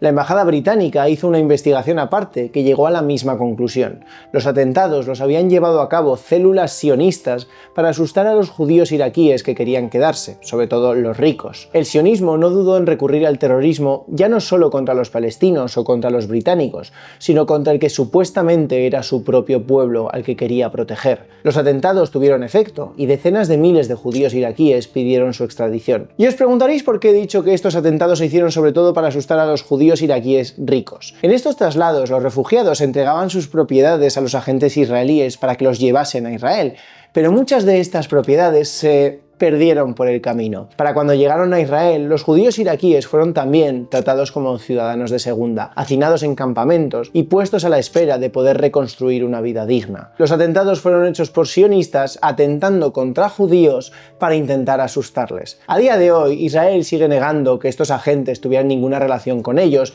o que formaran parte de alguna operación encubierta, pero historiadores como Avi Shlaim concluyen que es innegable que Israel ordenó los ataques. Uno de los oficiales israelíes estacionados en Bagdad en estas fechas era Meir Max Binet, que años después participaría en otros atentados de falsa bandera en Egipto y que cuando fue capturado se suicidó en su celda ante la perspectiva de ser extraditado a Irak. Un columnista del diario israelí Dabar expuso de manera explícita la mentalidad del sionismo en estas fechas. Si tuviera el poder, como tengo la voluntad, seleccionaría 20 jóvenes capaces, inteligentes, de buenas costumbres, dedicados a nuestro ideal y con un ferviente deseo de ayudar a la comunidad judía, y los enviaría a países donde los judíos viven absorbidos en una complacencia pecaminosa. La tarea de estos jóvenes sería disfrazarse de no judíos y sembrar el antisemitismo entre los judíos con consignas y actitudes discriminatorias. Puedo asegurar que los resultados en términos de inmigración a Israel desde esos países serían 10.000 veces mayores. Como escribe el historiador israelí Tom Segev, Israel nació del terror, la guerra y la revolución, y su creación requirió una ración de fanatismo y crueldad. Incluso hacia el que supuestamente era su propio pueblo. Hoy día Israel sigue equiparándose con la totalidad del pueblo judío y llama a cualquier crítica a Israel antisemitismo no solo para escudarse y hacer que la gente tenga miedo a criticarles, también para crear la sensación de que el antisemitismo está en todas partes, para dar miedo a los judíos en España o Estados Unidos y provocarles una paranoia en la que una bandera palestina se convierte en un símbolo de odio, o para que mujeres judías en Reino Unido llamen a la radio diciendo que ya no se sienten a salvo porque su país ha reconocido a Palestina, un acto puramente simbólico.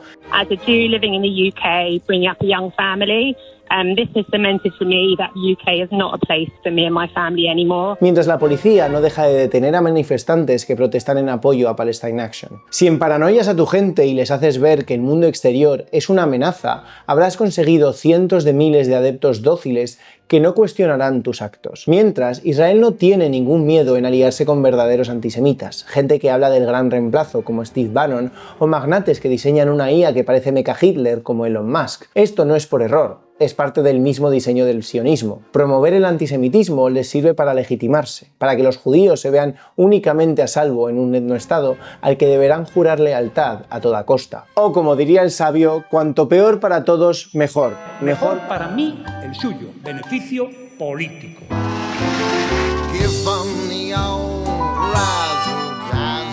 A ver, es difícil tener paz con tu vecino si tu vecino está cometiendo una limpieza étnica. Algunos gobiernos árabes no tuvieron problemas en pactar con Israel, como había hecho Jordania. Otros, como Egipto, adoptaron una postura un poco más intermedia, y mientras ocupaban Gaza, también hacían la vista gorda o fomentaban una guerra de guerrillas contra Israel. El mayor caso fue la Operación Susana, una serie de atentados de falsa bandera en centros culturales occidentales en El Cairo que quisieron hacer pasar como atentados árabes hasta que les pillaron y tuvieron que confesar que los de la bomba fueron el Mossad y no los árabes.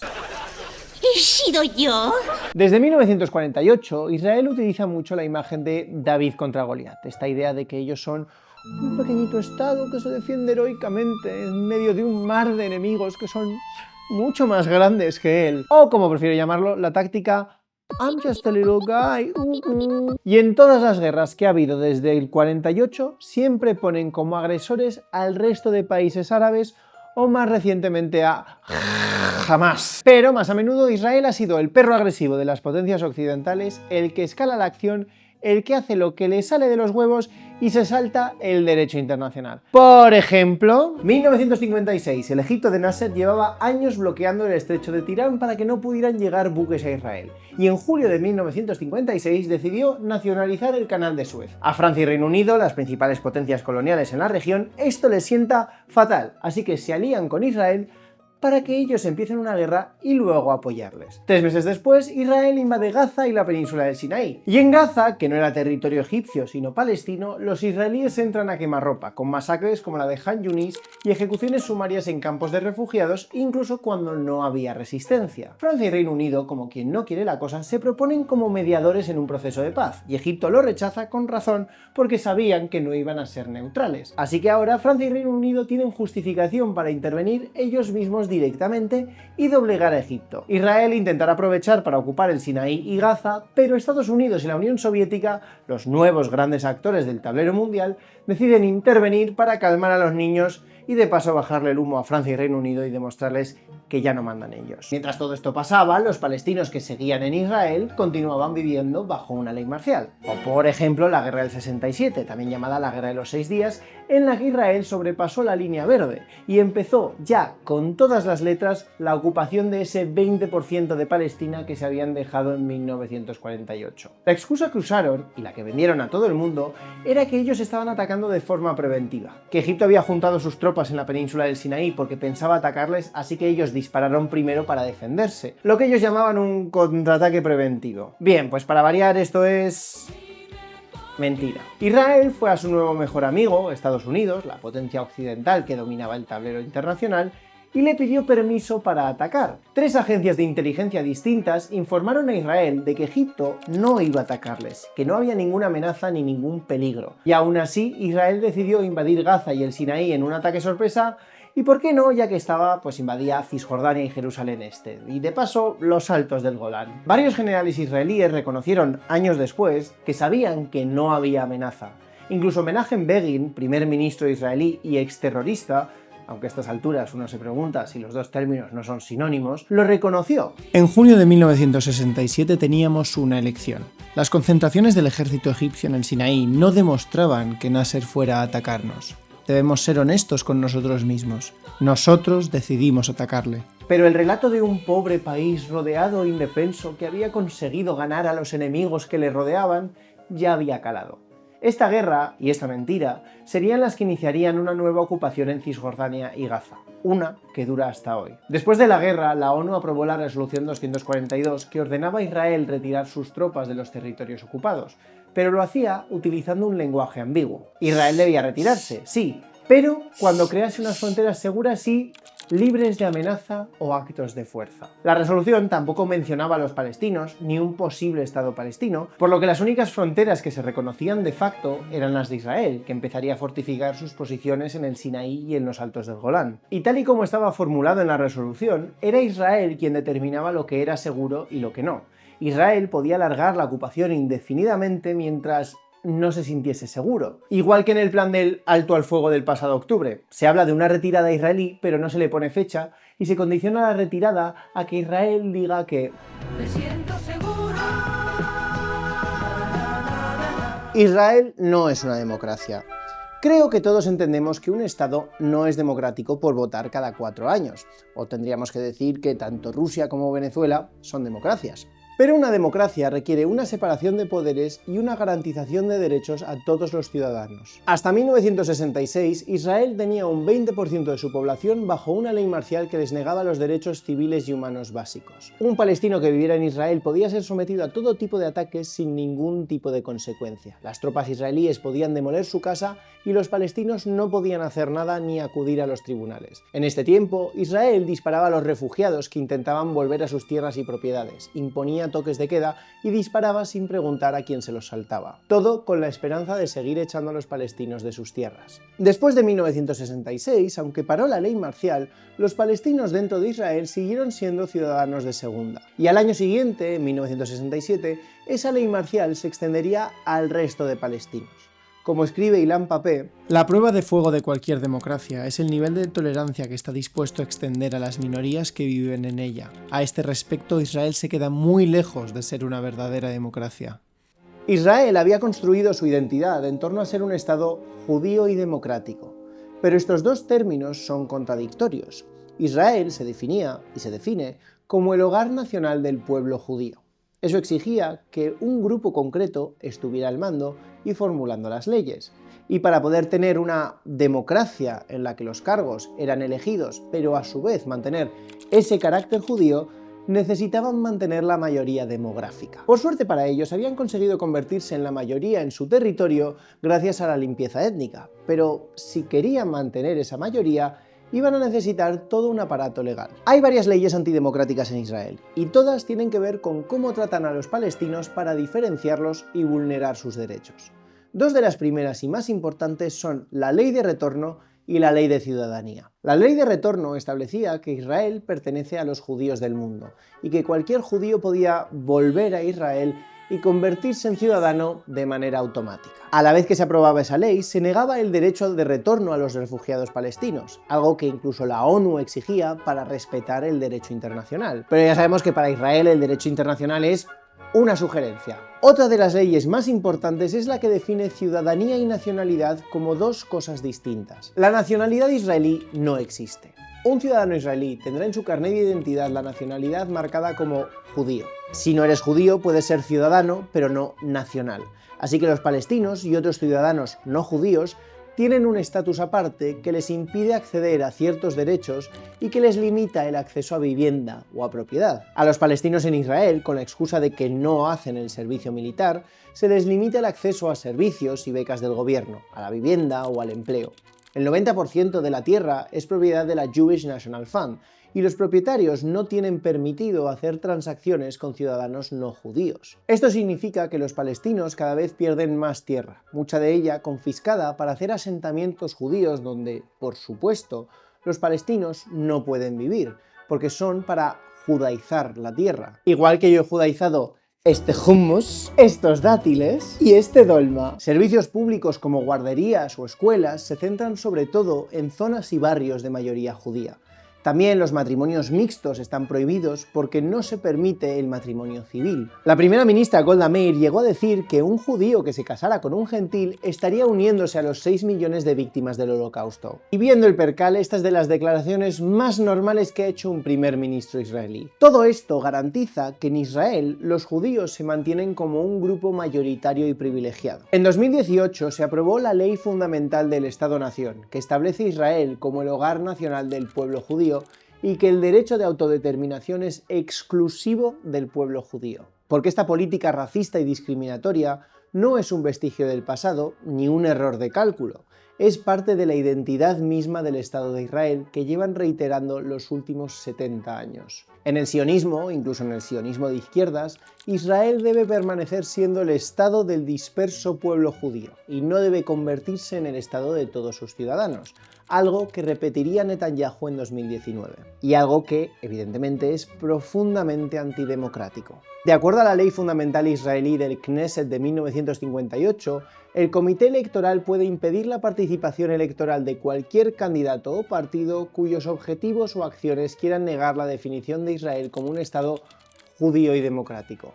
Esta ley se volvió a reforzar en 1984, lo cual quiere decir que ningún palestino en Israel que pretenda poner en duda este supremacismo étnico del Estado puede participar en las elecciones. Israel no es una democracia porque no puede haber democracia en un régimen de apartheid, en un régimen que reconoce unos derechos solo a un grupo de ciudadanos. Pero hablemos de lo que pasa al resto de los palestinos, los que viven más allá de la línea verde, en Gaza, Cisjordania y Jerusalén Este, y que después de la guerra del 67, que recordemos provocó Israel, pasaron a vivir bajo ocupación. Porque resulta que, pese al derecho internacional y las resoluciones de la ONU, Israel no tenía ninguna intención de retirarse de los territorios ocupados a medida que se sintiese seguro. Al contrario, parece que se siente tan inseguro que ha insistido en ocupar más y en crear un régimen de terror para los palestinos convertidos en gente sin derechos en su propia tierra. Los palestinos se rigen por leyes militares. Hay tribunales militares, no se rigen por tribunales civiles. Diferentes tipos de leyes, como tengo aquí varios ejemplos, la 158 es una ley militar que impide que los palestinos puedan hacer uso del agua, inclusive si pasa por sus tierras. Es que esta ley impide que los palestinos recojan el agua de la lluvia. Madre mía.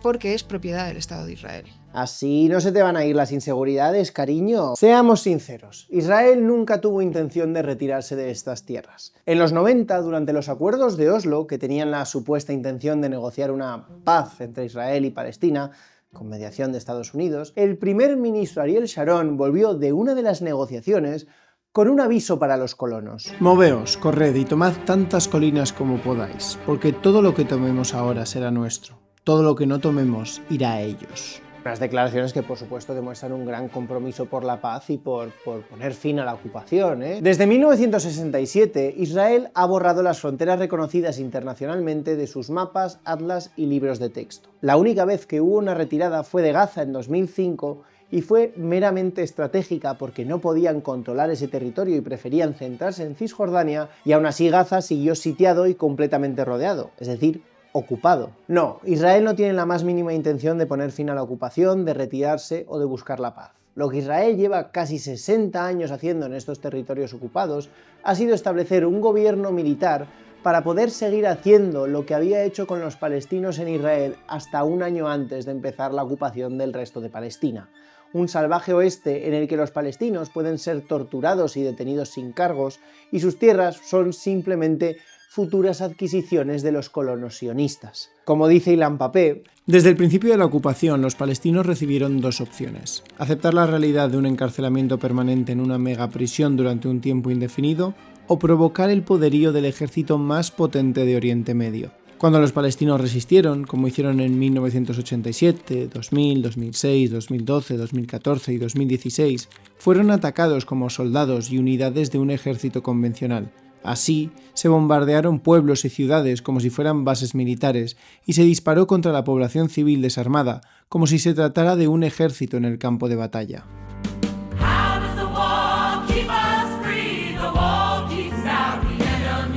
Igual ya habéis visto una imagen como esta, en la que Palestina a lo largo del tiempo pasa de ser un territorio unificado a esto, que más que un territorio parece un cultivo en una placa Petri. Decenas de islas que, tanto en el mapa como en el terreno, están aisladas, separadas por puntos de control, murallas y alambradas. Pero, ¿cómo hemos llegado a esto? Bueno, dentro de Cisjordania y de Gaza hasta 2005, Israel no se anexiona territorios de forma legal. Lo que hace es armar a los colonos y utilizar diferentes mecanismos legales para motivar la ocupación. La colonización empezaba con la excusa de la seguridad. Por ejemplo, en el 67 se impusieron una serie de asentamientos a lo largo de la frontera con Jordania con la excusa de defenderse en caso de que Jordania volviera a atacar. Recordemos que quien empezó la guerra del 67 fue Israel. Este era el Plan Alon. Pero en los años 70 empezarían a crearse asentamientos israelíes con la excusa de que el Plan Alon no funcionaría salvo que se fortificasen los montes de la retaguardia. Y así, poco a poco, van ocupando más y más territorio, con más y más asentamientos. Pero Israel no hace esto solo, sino con la colaboración de una multitud de agentes, desde el ejército israelí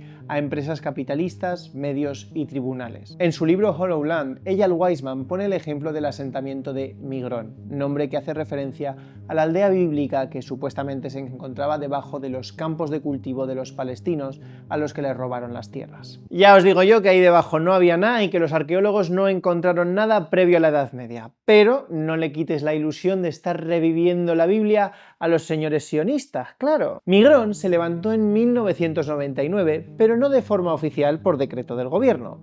Empezó con una compañía de teléfonos. Los colonos israelíes de la zona protestaron que tenían mala cobertura de teléfono cuando conducían por la autopista que pasaba cerca. Esa terrible costumbre de conducir y estar al teléfono a la vez, ¿eh? Los 90, ¿cómo eran? Esa terrible situación de estar conduciendo y no tener cobertura durante 5 segundos tuvo fácil solución. Orange, el proveedor móvil, aceptó instalar una antena. Los colonos señalaron dónde instalarla, en esas tierras que pertenecen a agricultores palestinos. Según la ley militar, el ejército puede levantar una antena sin consentimiento de los dueños si es por una cuestión de seguridad. No sé si era seguridad, pero desde luego seguridad al volante no era. Orange instaló la antena y para que funcionase tuvo que conectar la colina al sistema eléctrico e hidráulico. Los colonos además recibieron permiso para contratar a un guardia de seguridad 24 horas que se instalase allí. El guardia trajo a su familia. Menos de un año después, había 5 familias viviendo a los pies de la antena. 5 años después, Migrón se había convertido en uno de los asentamientos más grandes de la zona, con más de 150 personas. La colonización de Palestina no es una cosa exclusiva de colonos radicales o del gobierno israelí. Es algo que Israel hace con el apoyo y el consentimiento de empresas occidentales. Muchas veces hablamos de lobbies sionistas, pero tal vez sería más apropiado hablar de redes de intereses y de organizaciones afiliadas a Israel, porque no es un bloque único, sino una red amplia formada por organismos, empresas y distintos lobbies que pueden no estar siempre de acuerdo o funcionar exclusivamente en favor de Israel, pero que a menudo acaban reclutados como aliados en el sionismo. La colonización en los territorios ocupados no es el resultado de una estrategia perfectamente coordinada, sino hasta cierto punto del caos y de la improvisación. Los checkpoints cambian y aparecen por sorpresa, se deniega a los palestinos permisos para construir, se imponen normas aleatorias para justificar el disparar contra los palestinos. Todo, eso sí, con un mismo objetivo. Voy a poner algunos otros ejemplos y casos para ilustrar hasta qué punto estamos viendo un genocidio que es casi hasta banal. Por ejemplo, muchos asentamientos se han ido construyendo sin permisos. Los colonos llegan con casas prefabricadas en lo alto de colinas y se instalan sin ningún tipo de sistema de drenaje o de alcantarillado. Las aguas residuales, una forma fina de decir las aguas llenas de mierda, bajan por la colina hasta los asentamientos palestinos y de ahí al fondo del valle, a ríos o directamente a territorio israelí. Así, la prensa israelí puede decir que esa mierda viene de los palestinos que están haciendo guerra biológica y, por supuesto, justificar aislar a esos pueblos construyendo muros a su alrededor para que la caca palestina no manche el glorioso Estado de Israel, olvidando que proveer de infraestructura de saneamiento es responsabilidad de la fuerza ocupante de acuerdo con el derecho internacional. Pero también es verdad que nos llevamos saltando el derecho internacional 100 años, pues ¿por qué empezar ahora? Los asentamientos suelen además construirse en sitios elevados y superiluminados, pero en el ejército israelí existen normas que permiten disparar a matar a cualquier palestino al que se le pille mirando los asentamientos de cualquier forma sospechosa. Obviamente es el señor que dispara el que determina lo que es sospechoso y lo que no.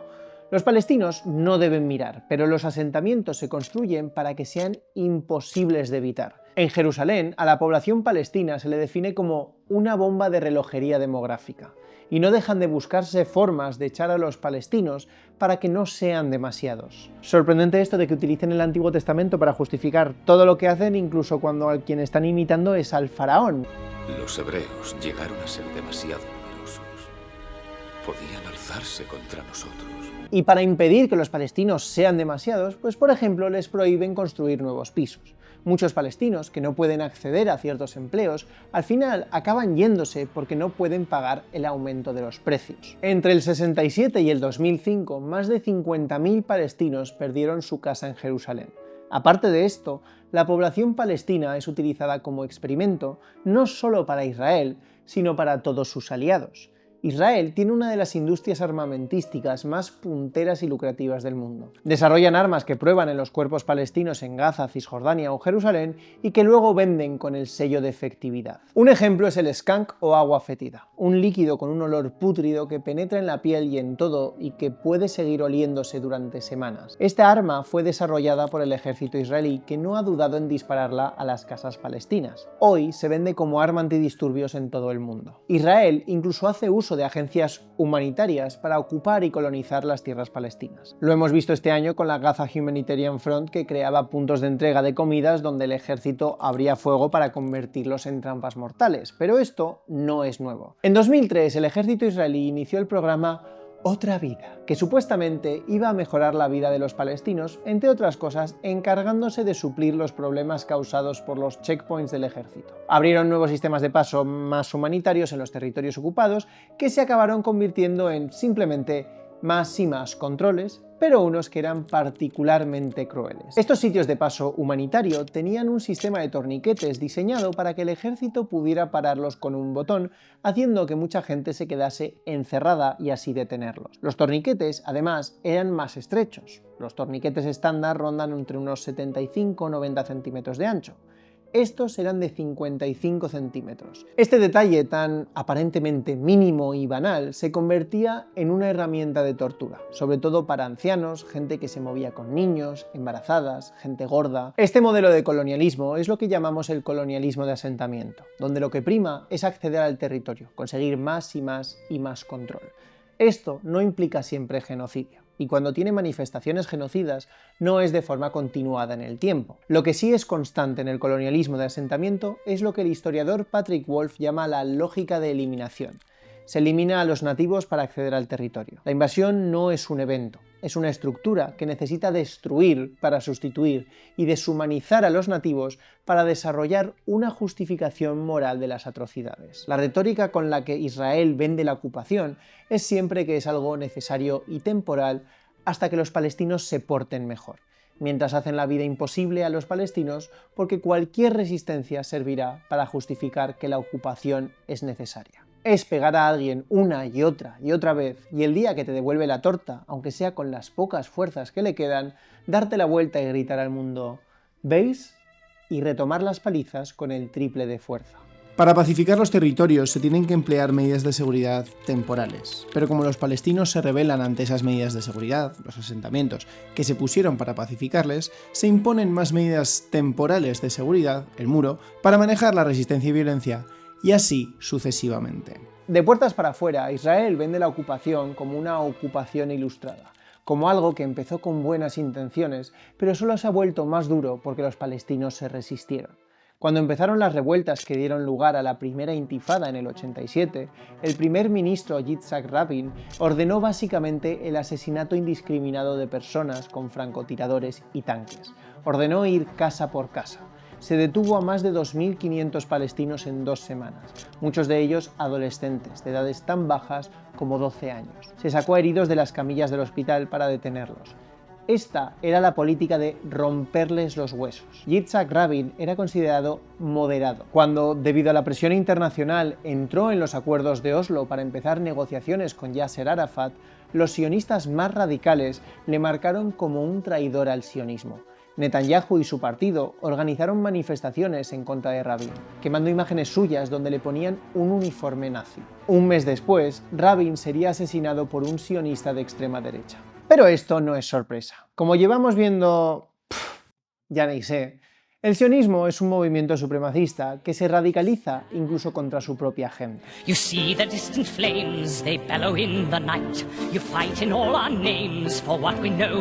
Últimamente veo a cada vez más gente que, para justificar lo que hace Israel, por el motivo que sea, decide adoptar los postulados que deshumanizan no ya a los palestinos, sino en general a todo el mundo árabe o al mundo islámico en general. Occidente vive bajo una paranoia constante de la amenaza terrorista que, a nuestros ojos, se ha equiparado exclusivamente con el terrorismo islámico. Pero si dijera que terrorismo no es solo lo que hace Hamas, sino también lo que hace el ejército israelí y los colonos sionistas, me dirían, o me diríais, que soy un ideologizado posmoprogre no sé qué. Así que... ¿quién es el terrorista? Bueno, lamento decir que no hay una definición unificada de terrorismo, lo cual quiere decir que muchos países han definido terrorismo de acuerdo a lo que más les convenía para justificar violaciones a los derechos humanos, porque total, es contra terroristas. Los terroristas son como el boss final y aquí vale todo, que se lo pregunten a Felipe González. Pero aquí nos gusta ser exactos, científicos. Así que vamos a dar unas cuantas definiciones de terrorismo. Según el FBI, actos violentos y criminales cometidos por individuos y o grupos para promover unos fines ideológicos derivados de influencias domésticas como aquellas de una naturaleza política, religiosa, social, racial o ambiental. Un poco demasiado amplia, tal vez, pero desde luego incluiría lo que hacen los colonos cuando, por ejemplo, atacan escuelas, un acto violento y criminal para que los palestinos huyan de sus casas y poder judaizar la tierra, un fin ideológico derivado de una naturaleza religiosa o racial. O lo que hacen en Cisjordania secuestrando a palestinos para detenerlos sin cargo, que lo hacen en favor de nuevo de favorecer la colonización y expandir Israel a unas fronteras de la tierra prometida. Otra definición, esta según la Comisión Europea. El terrorismo adopta distintas formas, desde el asesinato al daño corporal y la amenaza a la vida de las personas, y el secuestro y la destrucción de propiedad y el daño a instalaciones públicas o privadas. El terrorismo causa daños a las víctimas y a quienes les rodean, destruye sus esperanzas personales y expectativas y las condiciones materiales de su modo de vida, dañándoles, provocándoles una tortura psicológica y provocando muerte. Vaya, me da que esta definición se aplica incluso más a lo que hace el ejército israelí. La ONU no ha definido el terrorismo, pero se vio obligada a establecer unas condiciones del crimen de terrorismo en tiempos de paz cuando intentó condenar unos atentados en Líbano en 2005. Aquí establecía 3 elementos para el crimen. 1. La perpetración de un acto criminal, como asesinato, secuestro, toma de rehenes, incendio, etc., o la amenaza de cometer tal acto. 2. La intención de sembrar temor entre la población, lo que generalmente implicaría la creación de un peligro público, o de coaccionar directa o indirectamente a una autoridad nacional o internacional para que tome alguna medida o se abstenga de tomarla. Y 3. Cuando el acto involucra un elemento transnacional. ¡Es trans! De nuevo, los 3 puntos se aplican al ejército israelí. Y sé lo que estaréis diciendo algunos. Bueno, ¿y lo que hace Hamas? ¿Y los secuestros? ¿Eso no es terrorismo o qué? Efectivamente lo es, pero en Occidente ya se define a Hamas como grupo terrorista, no hace falta que lo diga yo. Sin embargo, cuando la prensa habla de un intercambio de rehenes israelíes a cambio de prisioneros palestinos, está aceptando que uno es terrorismo y lo otro no, lo otro es legítimo. Incluso cuando esos prisioneros llevaban tiempo retenidos en la cárcel sin cargos ni un proceso judicial y sometidos a torturas físicas y psicológicas. Y si, en cambio, definiera a Hamas no como terroristas, sino como un grupo de resistencia armada, pues al fin y al cabo solo actúan contra Israel y el derecho internacional reconoce el derecho a la resistencia frente a una ocupación, muchos me señalaríais, con razón, que han cometido actos criminales como el asesinato, el secuestro, el incendio y que lo han hecho contra civiles. De nuevo, utilizar la palabra terrorismo es algo intencional. Terrorismo es una palabra que nos remueve, y entiendo por qué. En España tenemos un historial que, por supuesto, va a responder a la amenaza de terrorismo, sea real o imaginada. ¡Eta! Lo cual nos hace muy vulnerables a que se utilice continuamente para ganar beneficio político y distraernos. Pero en Occidente no nos preocupa el terrorismo. No realmente. Creo que no hay ejemplo más claro de la hipocresía y el cinismo del antiterrorismo que ver cómo las potencias occidentales han corrido a abrazar, reconocer y darse la mano con el nuevo presidente de Siria, el ex miembro de Al-Qaeda y líder de Al-Nusra, que se recortó un poco la barba, se puso traje, se cambió de su nombre de guerra al-Golani al nombre civil, Ahmed al-Sharaa, y ya pasó de ser un terrorista y enemigo de Occidente a un líder reconocido hablando en la Asamblea de la ONU. ¡Es trans! Vamos, terrorismo puede ser muchas cosas, pero más a menudo es lo que le venga bien a la potencia de turno en ese momento. A nivel legal no hace falta definir terrorismo, se puede perseguir el acto criminal en sí. El derecho a la resistencia, incluyendo a la resistencia armada, sigue teniendo que cumplir con el derecho humanitario, por lo que Hamás no tendría derecho a matar y apuntar a civiles de forma indiscriminada, los llamemos terroristas o los llamemos resistencia armada. Pero cuando adoptamos esa retórica de que unos son terroristas y los otros un ejército, unos tienen rehenes y los otros prisioneros, cuando pedimos el desmantelamiento de un grupo y castigamos a quienes piden el desmantelamiento del otro, incluso cuando solo en términos de números unos han matado y cometido muchos más crímenes que los otros, lo que mostramos no es la realidad, sino nuestro sesgo, nuestra forma de mirar al mundo. Es cierto que Israel es un bastión de Occidente, pero no contra el terrorismo, sino contra el derecho de autodeterminación y resistencia de la población nativa en todas las formas que toma, políticas, diplomáticas o violentas. Un bastión para proteger los intereses geoestratégicos y económicos de gobiernos, empresas, agencias. Esto no es algo oculto. Está en el propio texto fundacional del sionismo político, cuando Herzl hablaba de un bastión de civilización contra la barbarie, o cuando sionistas cristianos como Lawrence Oliphant en Estados Unidos decían hace más de 100 años que el sionismo debía adoptar el modelo americano y empujar a la población indígena a reservas. Por aquel entonces no había terrorismo en Palestina, pero no hacía falta para calificar a los palestinos y a los árabes en general como algo inferior. Sé que me estoy metiendo en berenjenales, no quiero ver la sección de comentarios de este vídeo. Lo que me interesa no es tanto ver quién inició el ciclo de violencia, sino las causas de que la violencia tome estas formas.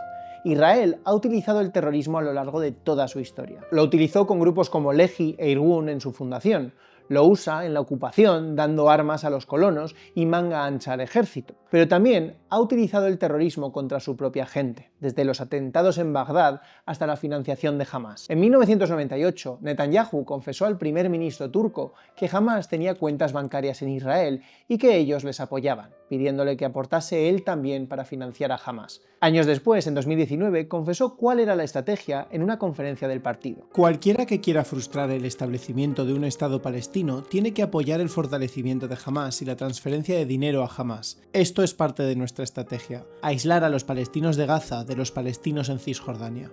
La gran pesadilla de la derecha israelí es que Hamás colapse y la autoridad palestina retome el control de la franja de Gaza. Unos años antes, en 2015, lo dijo el ministro de Finanzas Bezalel Smotrich. La autoridad palestina es una carga y Hamás es un activo. Esto no es cosa de que Netanyahu esté un poquito loquito y tenga un gobierno de radicales. El diario israelí Maariv dice que este es un consenso amplio desde Meretz hasta el sionismo religioso. Es simplemente la visión más pragmática del objetivo del sionismo. El sionismo no tiene interés en que haya un Estado palestino ni un pueblo palestino. No lo tenía en 1947, cuando negoció con Jordania para repartirse tierras que no eran suyas, o cuando saboteó los procesos de la ONU para provocar una guerra y quedarse con el 80% de la Palestina histórica. No lo tenía en 1967, cuando invadió Egipto y ocupó ese 20% de territorio que se había quedado fuera de su control. No lo tenía en los 90, cuando en los acuerdos de Oslo, Ariel Sharon animó a los colonos a apretar el acelerador para quedarse con todo lo que pudieran. Y desde luego, no lo tienen ahora, después de 2 años de genocidio.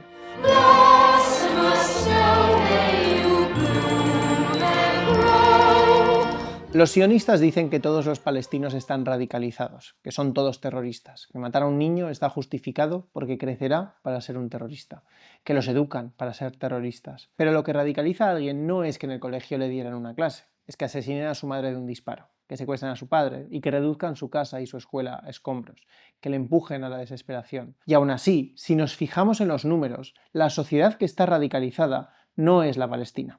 es la israelí. Una encuesta de opinión pública hecha este mismo año muestra que tanto en Cisjordania como en Gaza el apoyo a Hamás está en torno al 30%, mientras que a Fatah está en el 20%.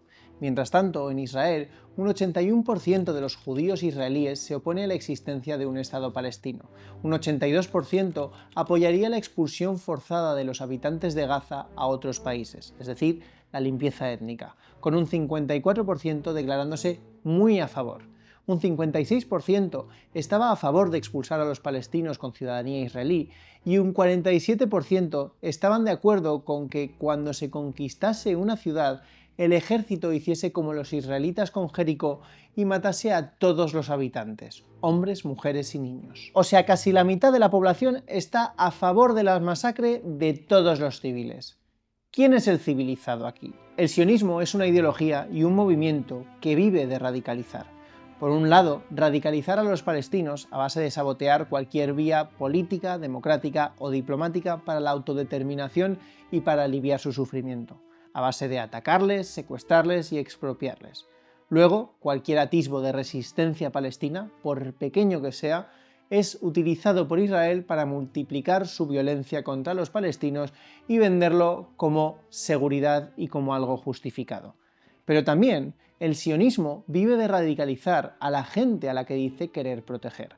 Crea dos formas de ser judío. Al judío que sea crítico con Israel se le reduce a judío que se autoodia, el mal judío, que se le dice que ha sido absorbido por la mentalidad de diáspora, débil, degenerado, que no ama a su pueblo, heredero de esos Mauschel que decía Herzl. Ese judío acaba recibiendo ataques continuos de los sionistas porque su mera existencia va en contra de esa justificación que se da a Israel como representante de todos los judíos del mundo. Sus críticas muestran que hay judaísmo al margen del etnoestado. La otra forma es el buen judío, el sionista, el que está dispuesto a luchar, a dar la vida por Israel. A él le empujan a la paranoia y a la manía persecutoria. Le dicen que cualquier crítica o cada voz que no sea un apoyo total e incondicional a Israel es un ataque no contra una ideología, sino contra su forma de ser y su identidad. Es un comportamiento sectario. Les empujan a ver que están rodeados de enemigos por todas partes y que solo Israel les protegerá. Vivir en tal estado, ya no de negación de la realidad, sino de miedo perpetuo, de un asedio continuo, aun cuando tú eres el agresor,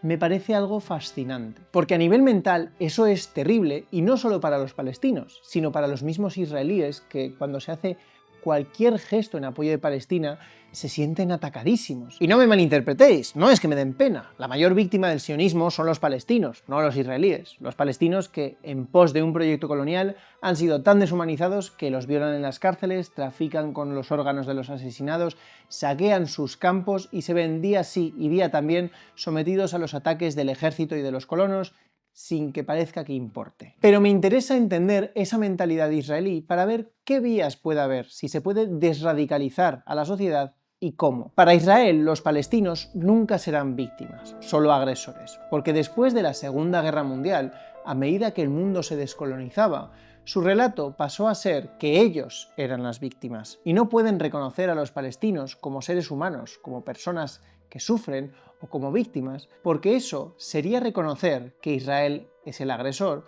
y desmoronaría todo su relato. Ellos tienen que ser la eterna víctima. Sin embargo, lo que los palestinos están exigiendo, y lo que para muchos de ellos se ha convertido en condición sine qua non, es que se los reconozca como víctimas de un mal persistente que Israel les inflige de forma consciente. Esta narrativa se ha asentado en países occidentales, donde ya de por sí había un gran pozo de sospecha a todo lo que huela a árabe o musulmán.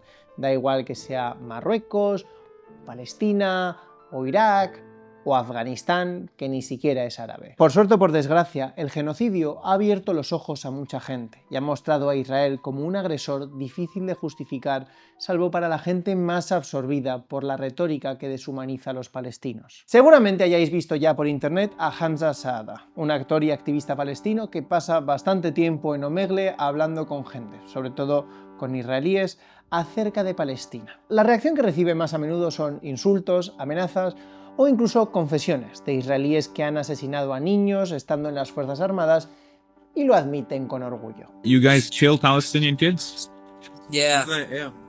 Just 2 this morning. Yo la verdad es que no sé cómo aguanta el pobre viendo todo esto día sí, día también y manteniendo la compostura. Pero hubo un vídeo que me pareció muy revelador. Hamza empieza a hablar con un judío ortodoxo de Israel que le reconoce y le dice: I don't want to believe IDF of Israel. They do things like you said. It's messed me up. I know. I don't want to believe it either, but it's the truth. No quiero creer que el ejército israelí hace las cosas que dices. Me perturba. Y cuando Hamza le sigue contando más casos, puedes ver cómo este hombre no sabe qué responder. Se queda efectivamente perturbado. Este es alguien que tras toda una vida en Israel recibiendo un mensaje supremacista, uno que justifica la colonización como algo bueno y que habla de los palestinos como infrahumanos o como un enemigo absoluto,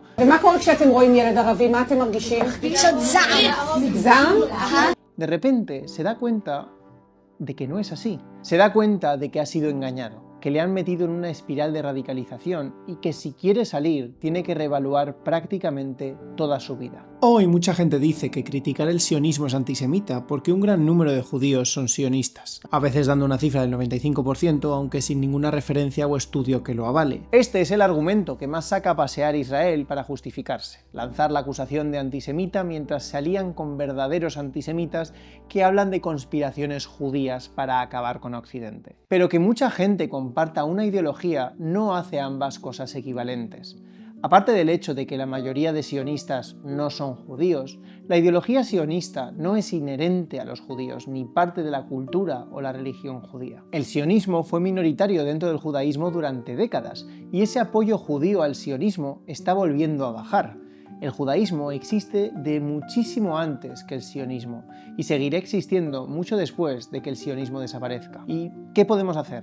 ¿Cómo desradicalizamos a una sociedad en la que casi la mitad de la población dice que le parecería justificado fusilar a todo civil cuando conquistasen una ciudad? Obviamente yo aquí no soy quien para dar una solución al conflicto. Vamos, no se me ocurre nadie peor que un youtuber para plantearlo. Por eso me gusta hablar de cosas que pasaron hace mucho, porque así no me molestáis con poner soluciones. Personalmente yo estoy de acuerdo con los muchísimos académicos israelíes y palestinos como Rashid Khalidi o Ilan Pappé que piensan que la única solución pacífica es un único estado entre el río Jordán y el mar Mediterráneo que sea verdaderamente democrático, con leyes en pie de igualdad, que reconozca el derecho de los refugiados palestinos a volver y repare lo robado. Un Estado que ponga fin a la política de asentamiento. En definitiva, desionizar Palestina. Eso no quiere decir echar a los judíos de Palestina. Es cierto que muchos de los colonos sionistas confiesan que no querrían vivir en un estado donde vivieran en pie de igualdad con los palestinos y que se volverían a sus otros países. Una opción que, por supuesto, la mayoría de palestinos no tienen. Pero incluso para los que se queden, judíos, cristianos o musulmanes, hará falta desradicalizar a una sociedad entera, la sociedad israelí, que tendrá que dejar de ser israelí para pasar a ser otra cosa y convertir el sionismo en nada más que un amargo recuerdo.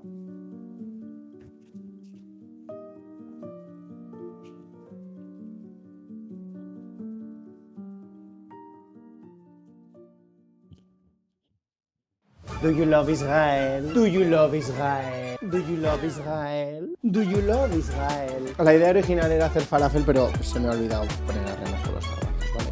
Lo que me interesa es analizar las causas de que aparezca esa violencia, de que adopte ciertas... Pues nada. ¡Ay! El plástico, maricón.